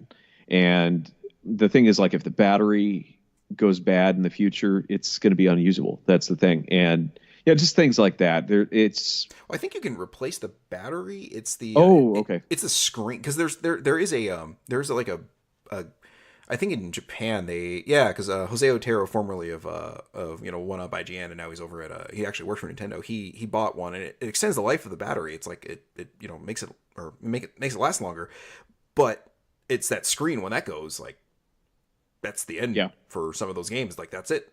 These games are now junk to you unless you get another gamepad. And one of the things we had talked about was like sales figures, and there was 13.5 million of these things sold, and they're getting harder and harder to find new. So it's a little worrisome that like this might be like the Nintendo system that they need to figure out a way, not like huge hurry, but like this thing needs to like emulate, or emulation is going to be what might help save this thing and further down the road, because eventually some of these things are going to be unplayable because every Switch. See, I can't even talk about the Wii U without It's okay. Yeah. Eventually all those gamepad screens are going to die out and they're just not going to be replaceable. And it's like, oh, great. Well, that's the thing. I kind of wonder if there's anything like, I don't know if they have a stock of, replacement ones, or I don't know. It would be nice if maybe people were able to come up with, kind of a third party alternative or something like that, because, there's, you have unofficial third party replacement screens for older handhelds. It'd be nice if they, people could find a solution for that so that you could, replace it without having to buy a brand new one or take parts from a broken one.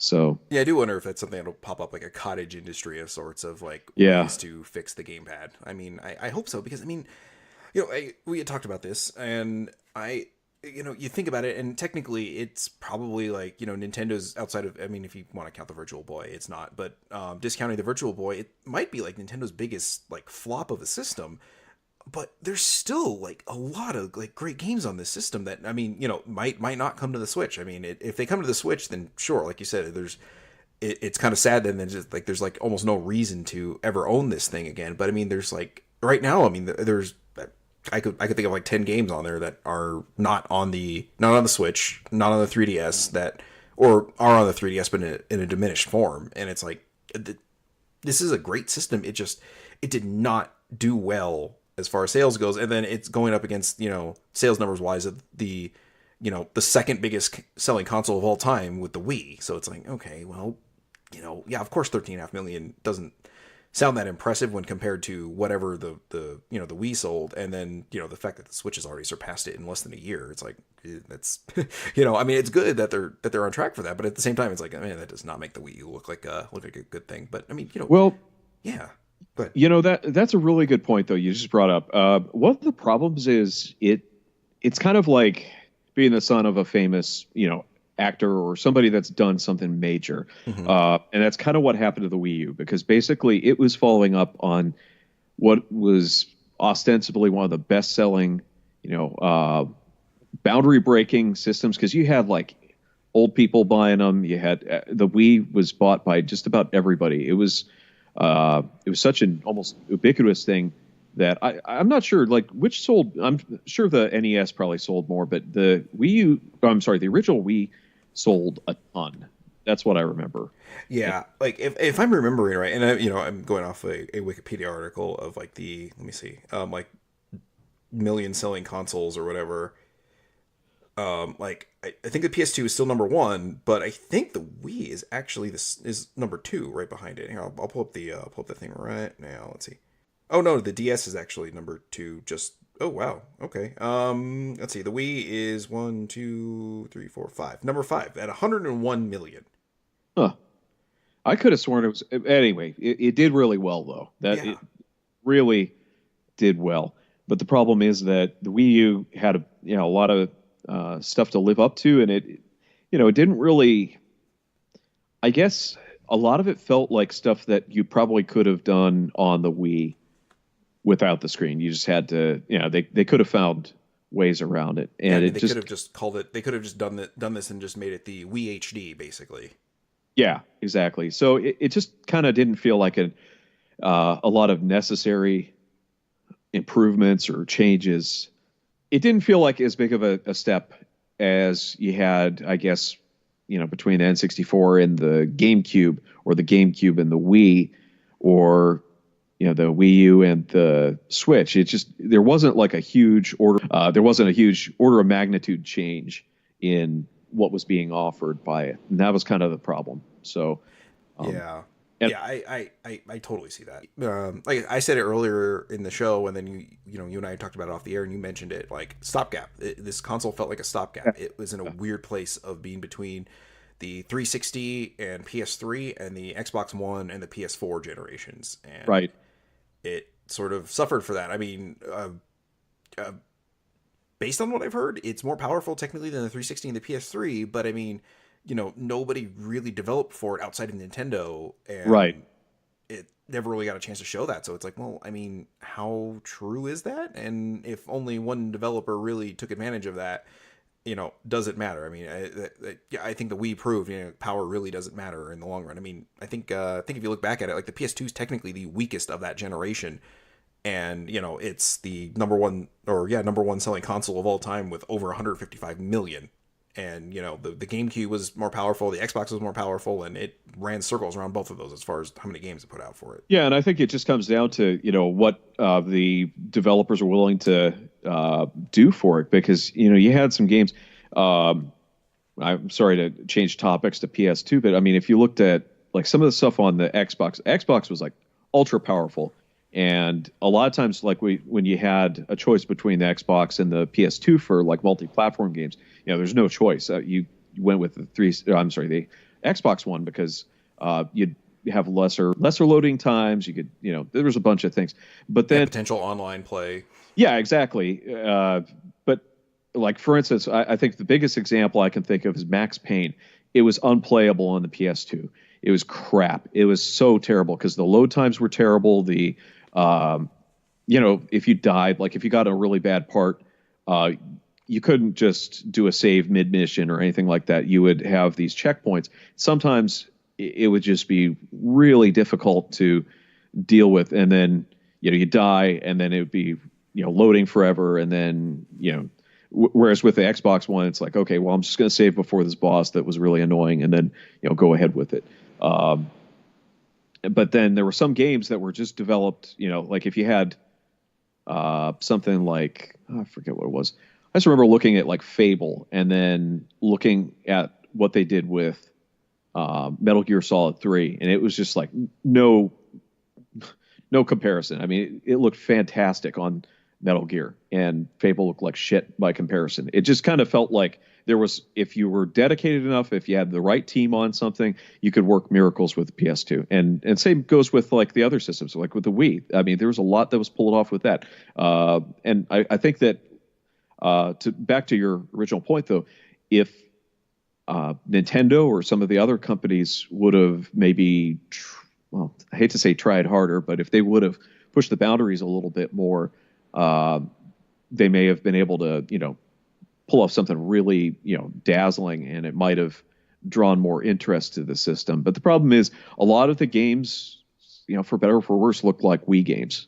They were a little nicer looking maybe, but it wasn't a major jump up in the graphics department, which, I mean, it shouldn't be important, but at the same time, that's a big selling point for people. It looked dated compared to, even, and like you said, that was actually, they released it at a terrible time. It was was it right before or right after they did the Xbox One and the PS4?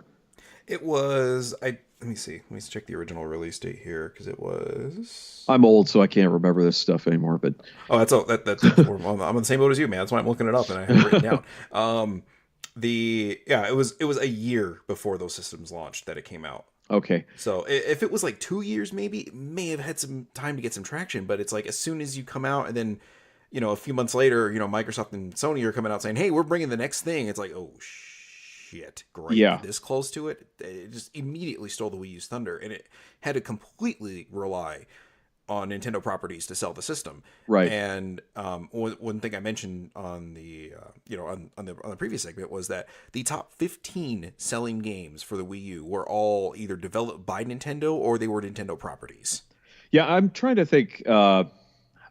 Back. Was there really anything that was published by other? I can't think of anything that was published by other companies that I own on the Wii U. It was all stuff that was either published by Nintendo but developed by somebody else, or it was a Nintendo game, and that's kind of sad. That's not good. They never really had a strong third-party development on that one. Nowhere near what happened with the Wii.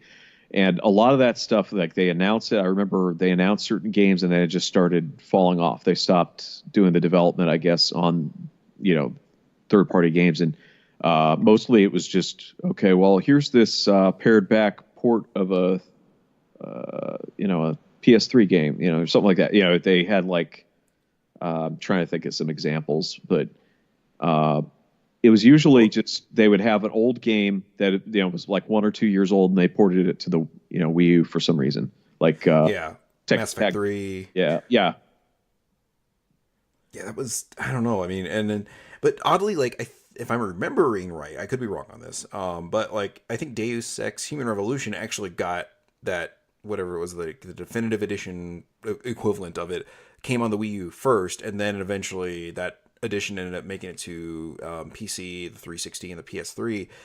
And I think they used the gamepad in some way that was cool, but I don't remember. And that's the thing. It's like I felt so little like desire to go back to it. And as stupid as this sounds, and even playing it on the Switch right now, I'm feeling that, or I'm sort of feeling this, but like I don't collect or go after achievements and trophies like I used to, but it helps kind of motivate you to keep moving forward sometimes a little bit. Like, you hit the nail on the head with me, because I don't know why, but like if there's a choice, and I'm still kind of noticing this, that if I have a choice between the Switch and the PS4, I'm probably going to get the PS4 version just because of the trophies and, just kind of, now, if it's something else, though, like if it's something that I think, well, I'm going to go, I'd like to take this on the go, I'd like to be able to play this while traveling, then I'll get the Switch version or something. But more often than not, if it's a game that you're basically going to be playing in front of the TV, it's going to end up, I'm probably going to go with that. And that's one thing I think Nintendo really does need to do something like that, but they probably won't. They probably just, at this point, it'd be kind of too little too late, I suppose. But that's one thing I always wondered why they never did that, aside from, the usual Nintendo thing of we want to be completely different. And yeah, Nintendo doing Nintendo, basically. Yeah, basically, yeah. That's worked for them, but it's at the same time, I think it also kind of limits them because they don't. I don't know. Sometimes they think outside the box too much. Sometimes they don't think outside the box enough. It just kind of feels like they either really are, on top of things, or sometimes they, are behind the curve, or sometimes they go off into La La Land and, do something that nobody asked for, wanted, or, even likes. So it's kind of like, and I guess at the same time, it's like, well, if you don't have experimentation like that, then you're just going to basically have the same stuff over and over again. So that, I guess I can respect that aspect, but sometimes it's like, okay, you should know without having to do an experiment that, pouring acid all over your face is a bad idea, but Nintendo would do it anyway. Yeah, it's like I've never done that, but I'm pretty sure that's not going to feel great. And you know what? I'm just going to go ahead and go with my gut on that one. So. Yeah, but they're like, yeah, you know what? We actually don't give a shit. Here's some acid. But, Yep. So it's like, deal with it. Learn to. Yeah, they do. Yeah, they do some really oddball stuff. I was just looking at the list of physical Wii U games I still own, and only 2 of them are not Nintendo in one way, shape, or form, and that's Sonic and All Stars Racing Transformed. Yeah. And I don't know if I'm saying this. Rodea, the Sky Soldier. Oh yeah. And I actually never played it. I have. And I heard, what is it? It's the original Wii version is supposed to be the good one. Yeah, was it Yuji Naka that developed that? Yeah. Yeah. And they said, when it came out, I think he tweeted, Rodea the Sky Soldier is out now for the Wii U and Wii, or with including the Wii version. Please play the Wii version. Yeah. Okay, well, that kind of puts it in my head which version I should be playing there, buddy.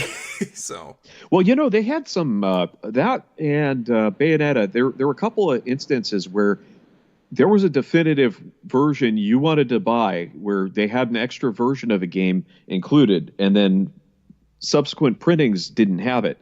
Like, for instance, the first printing of Bayonetta 2 had the disc version of Bayonetta 1, and then they left it out of the reprints. And I'm kind of wondering if that's going to, well, I don't know. But that was something, well, I'm trying to think if that's, anyway. But, I don't know where I was going with that.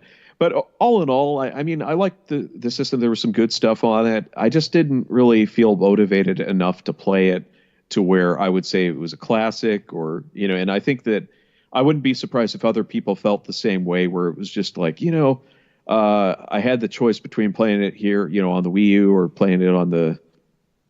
Well, actually, no, that's not true. Say, I was going to say that crossover is pretty small. Yeah, exactly.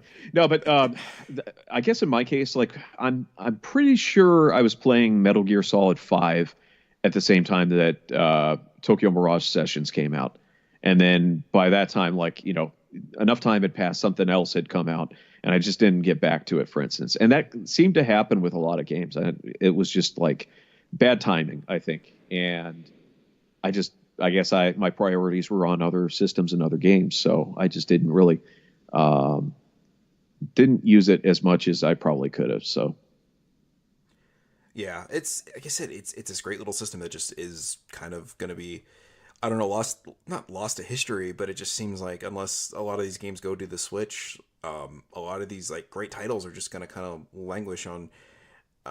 I want to say like maybe Nintendo's worst selling console ever. It's kind of, I don't know. It's not sad, but at the same time, like I said, I mentioned this in the other segment. The list of consoles that have existed over the years and how many of them have actually sold more than 1 million is, not insubstantial. But then there's the list of consoles that have sold more than 10 million.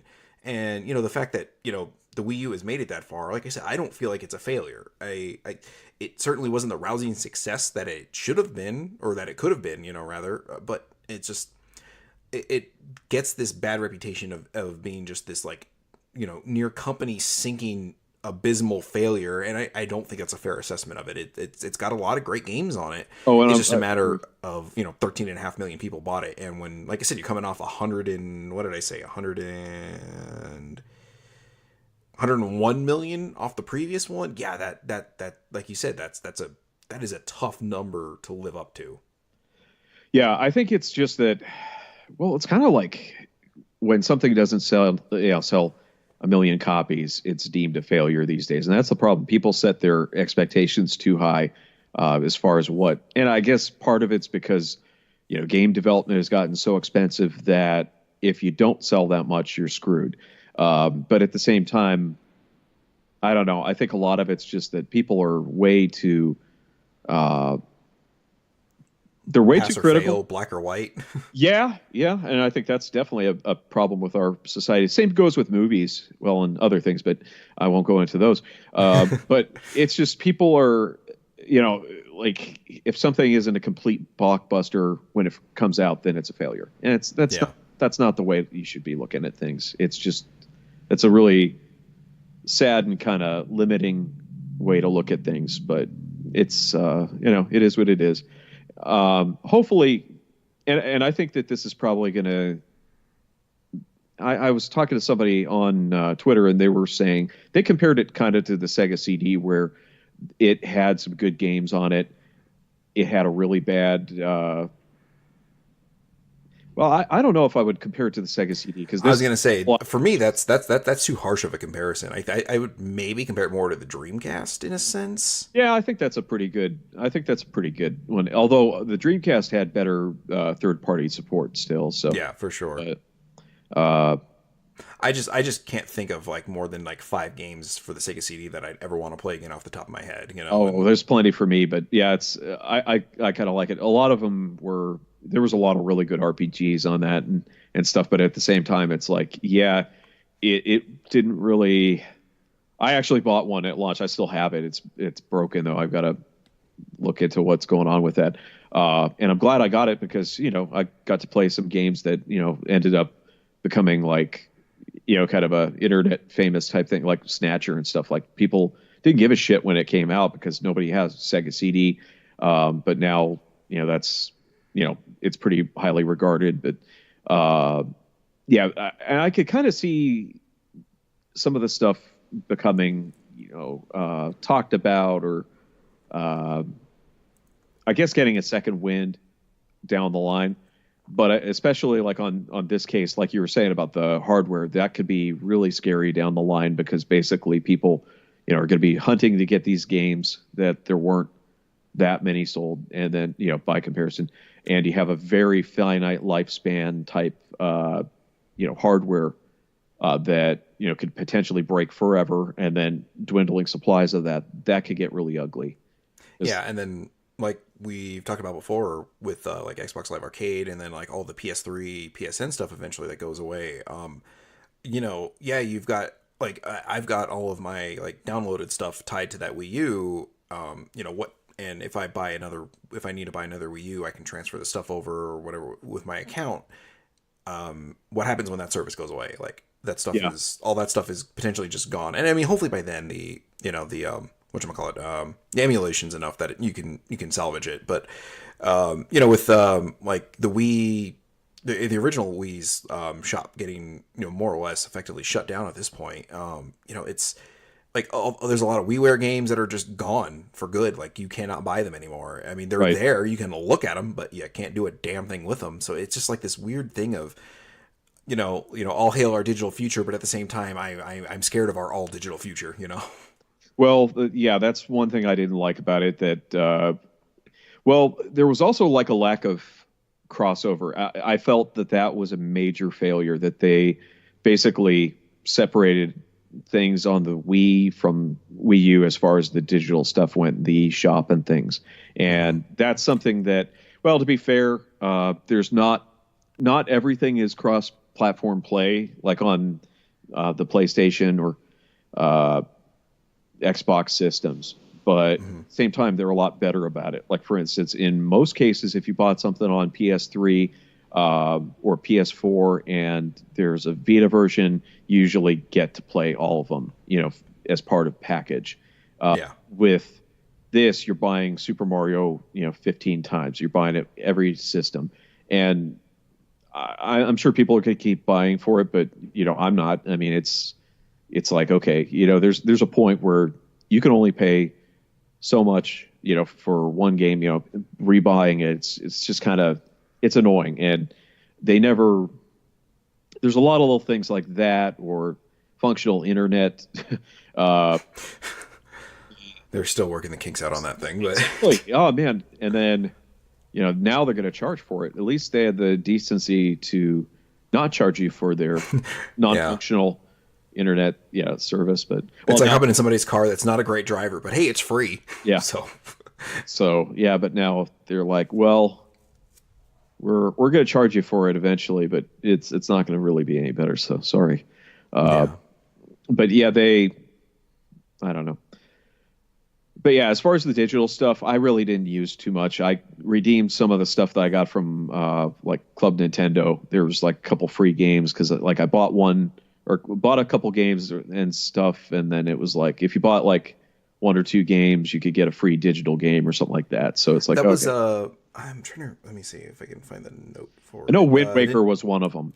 Nintendo's Network Premium service was, I think, that program. Like the only reason like I knew it existed after I signed up for it, like I remembered it existed and it did anything like that, was I saw like my news feeds like, oh hey, this is getting shut down in a month. I'm like, wait, what? And I go and I look and it's like I've got all this credit and like a few free games that I could download. I was like, oh shit, are you kidding me? Cool. Because that service got cut off, I think, like 2 years into the system's life, and it was like, oh, well, that's unfortunate. It was actually a nice like rewards program for buying stuff, because,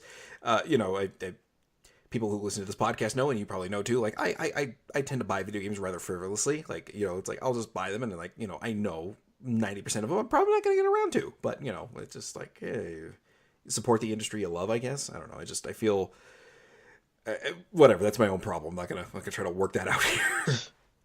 But it's just this thing of like I said, all these digital purchases that like could just go away someday. I mean, there are games on that on the eShop that never came out anywhere else. There's this game called Ice Cream Surfers, I think, and it's just like this side-scrolling shoot 'em up, and it's cute and it's a little harder than you'd think, but I haven't seen it anywhere else. Like it's not on Steam, it's not on GOG. I'm like it's a Wii U thing, and it's like a lot of those 32-bit iOS games that are just gone for good. If you updated your phone to iOS 11, they're just gone. It's like, oh, okay, that's swell. Oh crap! Oh yeah, that is kind of scary because I've got a bunch of I've got some older. I guess maybe I should hang on to those old phones because there was like I have noticed that there's certain games that and games that required verification or something from the server, for instance. One of the things, like for instance, there were a couple games that they made for the, when Namco was doing the Shifty Look program that kind of failed miserably. There was some games that they made on that specifically for things, but they required a server. So now, like, they're gone for good. You can't get them. They're gone.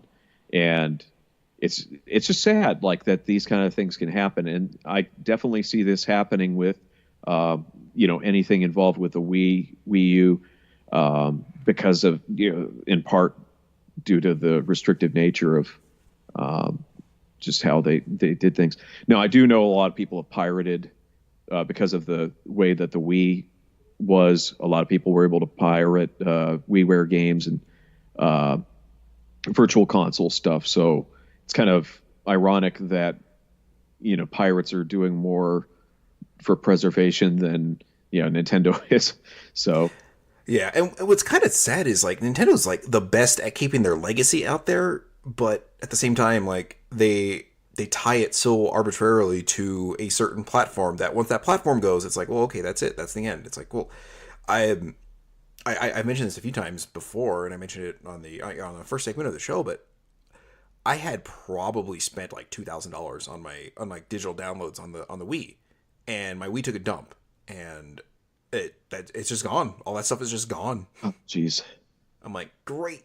So now that there's like something to tie an account to, I'm a little, I'm less hesitant than I was after that happened. But it's just like it's kind of horrifying because I'm like, oh my god, it's gone. Like I don't know how many virtual console games are just gone. Like I had like the Ease Book 1 and 2 for the PC CD version of it, and that that version of it I bought is gone. I ended up buying Rondo of Blood again on the Wii U, just running the Wii mode or whatever on it, because I was like, that's a game I want. And another thing I mentioned too is that Pro controller, like that D-pad on that Pro controller is just great. I love it. It's kind of might be my favorite controller in the last few years. Like I've been using the Xbox One controller a lot for stuff when I use it for emulation, but now that I found out that Franky, one of the guys that was on the previous segment, told me how to use a Pro controller to play on a PC. I'm like, oh,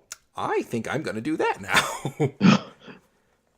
Because the battery life on that thing and just the like I said, the great D-pad on it and all the buttons and the triggers feel good to me. So I'm like, I'm just going to do that. Like I like the clicky button thing on the Xbox One, but that D-pad is still not up to snuff as for what I'd like. But yeah, anyway. So let's kind of like wrap up here with like, what were some of your favorite things on the Wii U? Like favorite games, favorite just features, perhaps too, if you can think of any. I'm sorry. I feel terrible saying this, but it's like, not too much. No, I mean, I wouldn't say I disliked it. It's just, I wouldn't say that it was really. I did like that they kept the backwards compatibility with the Wii. You could now it was kind of awkward how you had to switch modes and stuff like that. But I did like the fact that you were able to actually go back and, use the Wii stuff. That was one thing I really liked, that you basically had, several generations worth of being able to use the same games on the same system. I did like that. That's something that is kind of dying out in general. Mm-hmm. But yeah, thanks, Sony. Oh, that's the one thing I'm maddest about at Sony. So that was definitely a major strength I felt. And the gamepad itself it wasn't a bad controller, but at the same time, it was a little unwieldy, things like that. So, yeah. But yeah, I guess it was mostly, I guess the things that I liked had to do with the actual games themselves, because there really wasn't, I wouldn't say the hardware or the way that they handled, the actual system, the way it played or anything, it wasn't really that much different or, improved over what they had for the original Wii.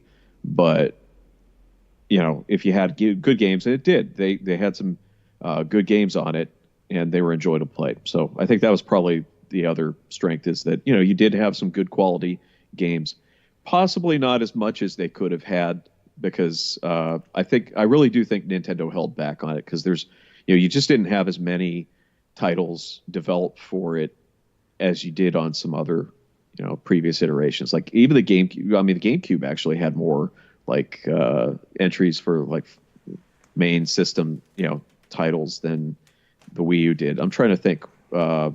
Most of the, I don't know. I'm just trying to think. Anyway, I'm kind of rambling.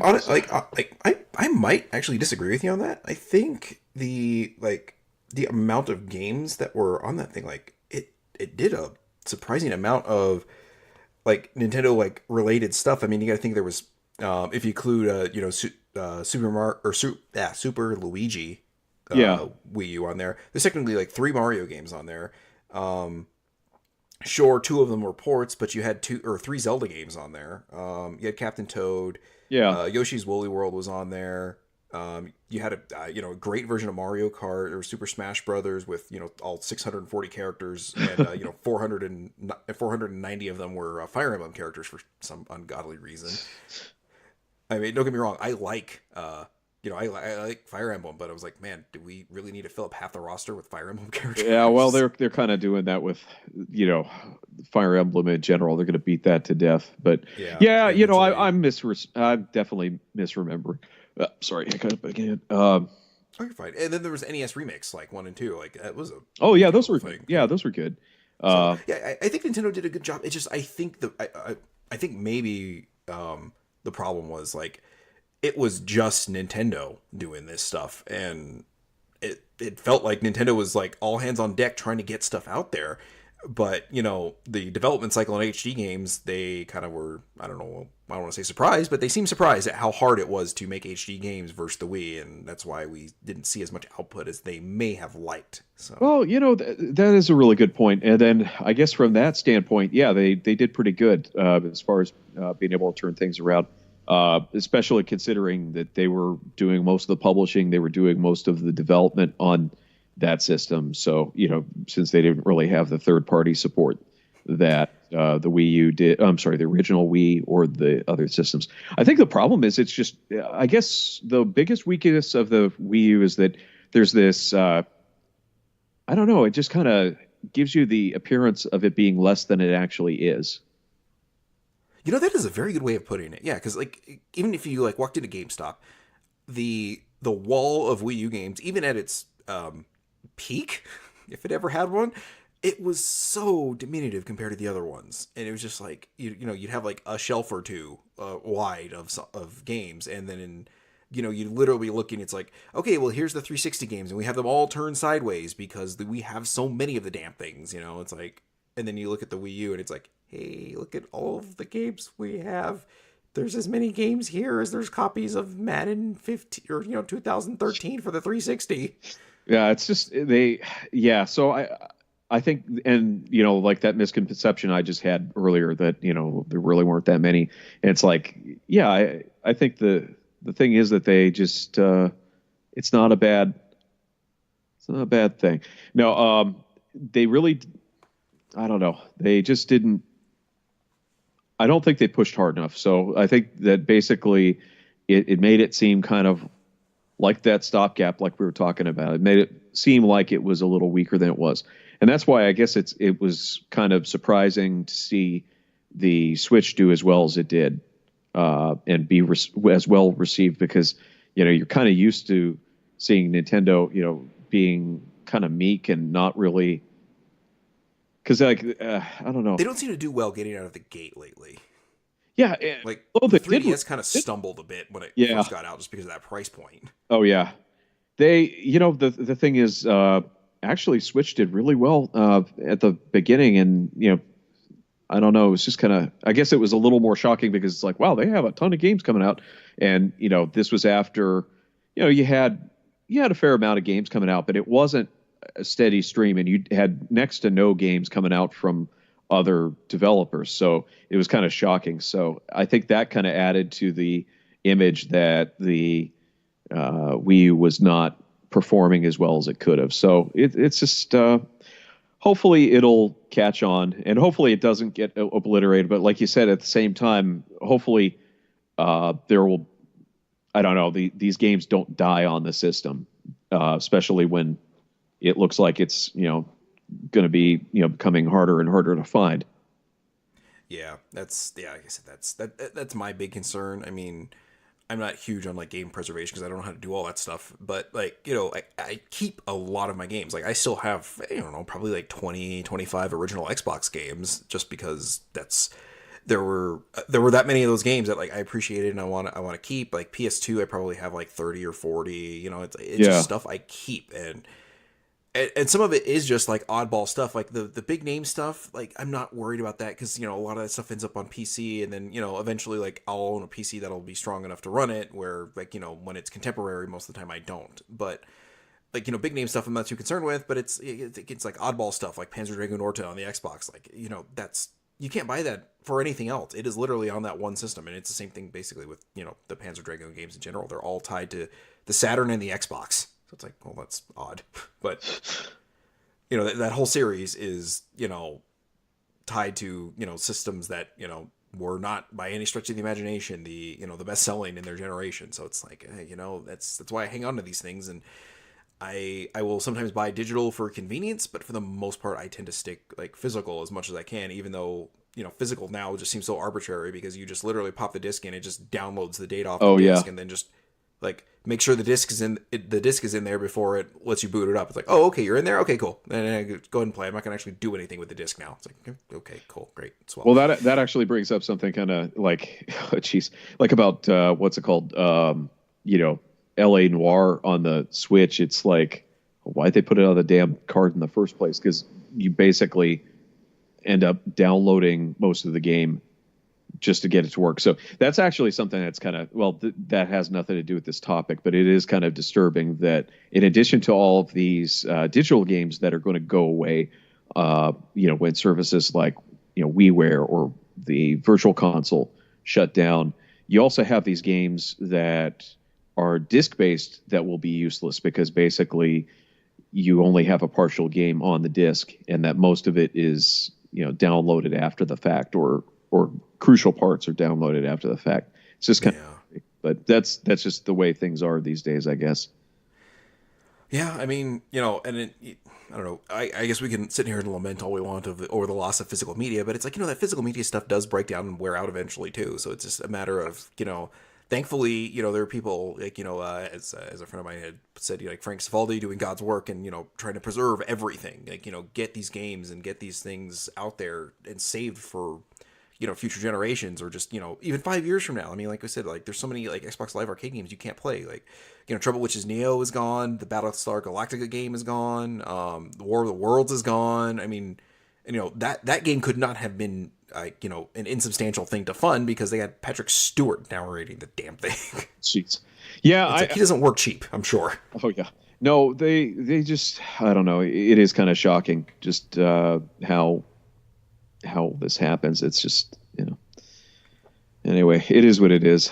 It's one of those things, but yeah. Well, anyway, I think that should about wrap it up there as far as like the Wii U talk goes. So Joe, thanks for coming on, man. I appreciate no you problem. On. No, this is a lot of fun. Sorry, I rambled a lot on this one. So no, it's fine. That's you listen. That's exactly what we do here. So welcome aboard. Well, thank you. No, this one was just kind of. It's tough to talk about the Wii U because there's a lot to talk about, but it's a lot of stuff is very qualitative, very subjective, very kind of hard to put into words. And that's another reason I was rambling. But overall, I mean, it was not a failure. It's something that I don't regret buying, partially because, I have a lot left to play on it.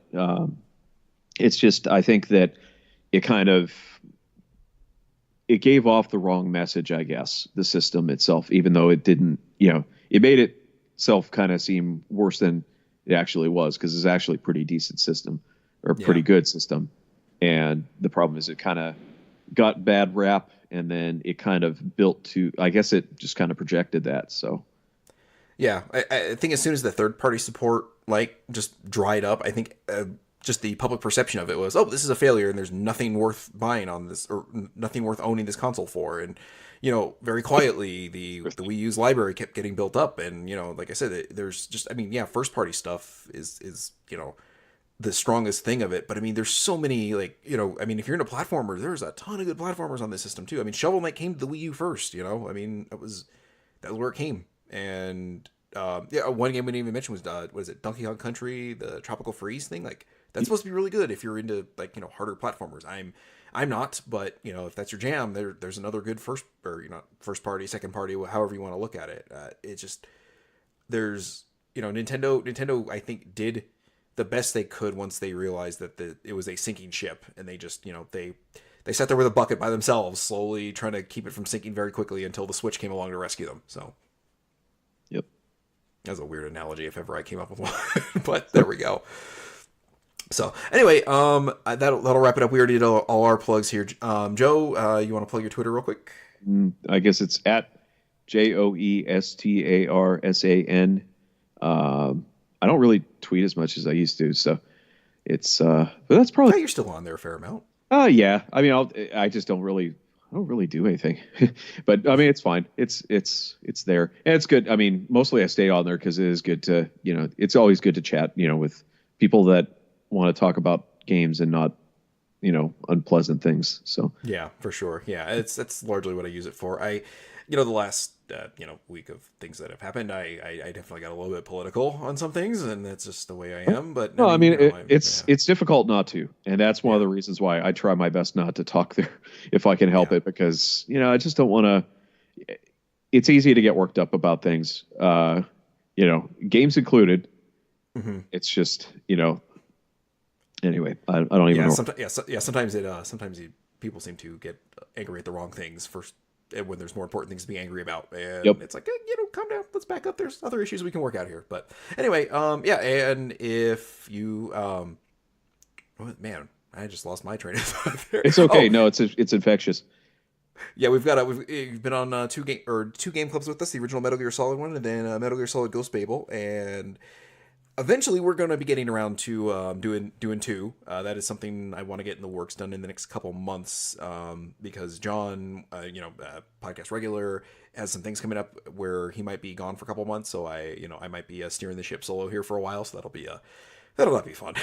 So, well, it's that is kind of a game that, you know, well, I don't even know, because I've noticed a lot of people talking better about it, but it got a bad rap for a while, and a lot of it is deserved, but it's also kind of more than it lets on, I guess. The game, you know, it's a better game than it really presents itself as, because, like, for instance, I guess, sorry, I'm going off into the weeds, but like, no, it's kind of like with the Wii U, where it's like, you know, your initial impression is probably going to be lower than, you know, maybe reviewing it or something, because I liked the Substance. It was not Substance.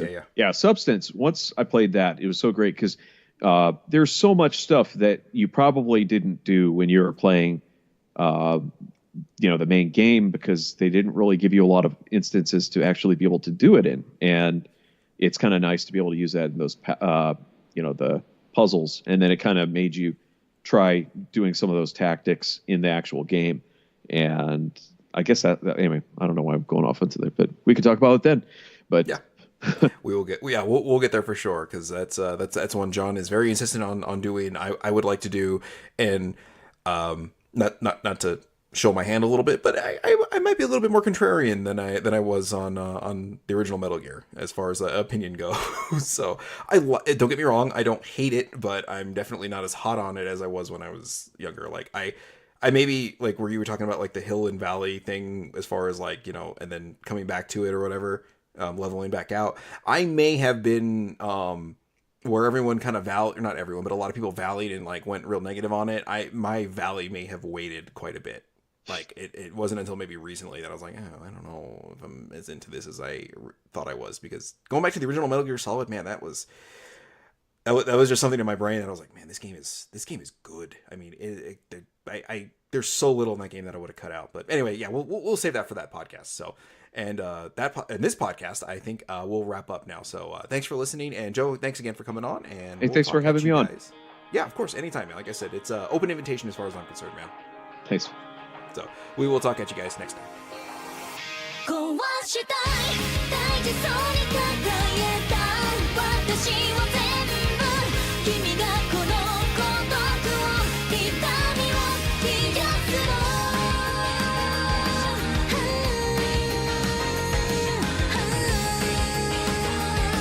消えてしまいたい眠らない街のざわめき愛想笑いの憂鬱本音なんていつかどこか見えないふりだねだって不安なんてそんな言われなくても分かってる壊したい大事そうに抱えた強がりなんてでも素直になれない迷っても悩んでも君が求めるならせめてこの孤独を痛みを壊して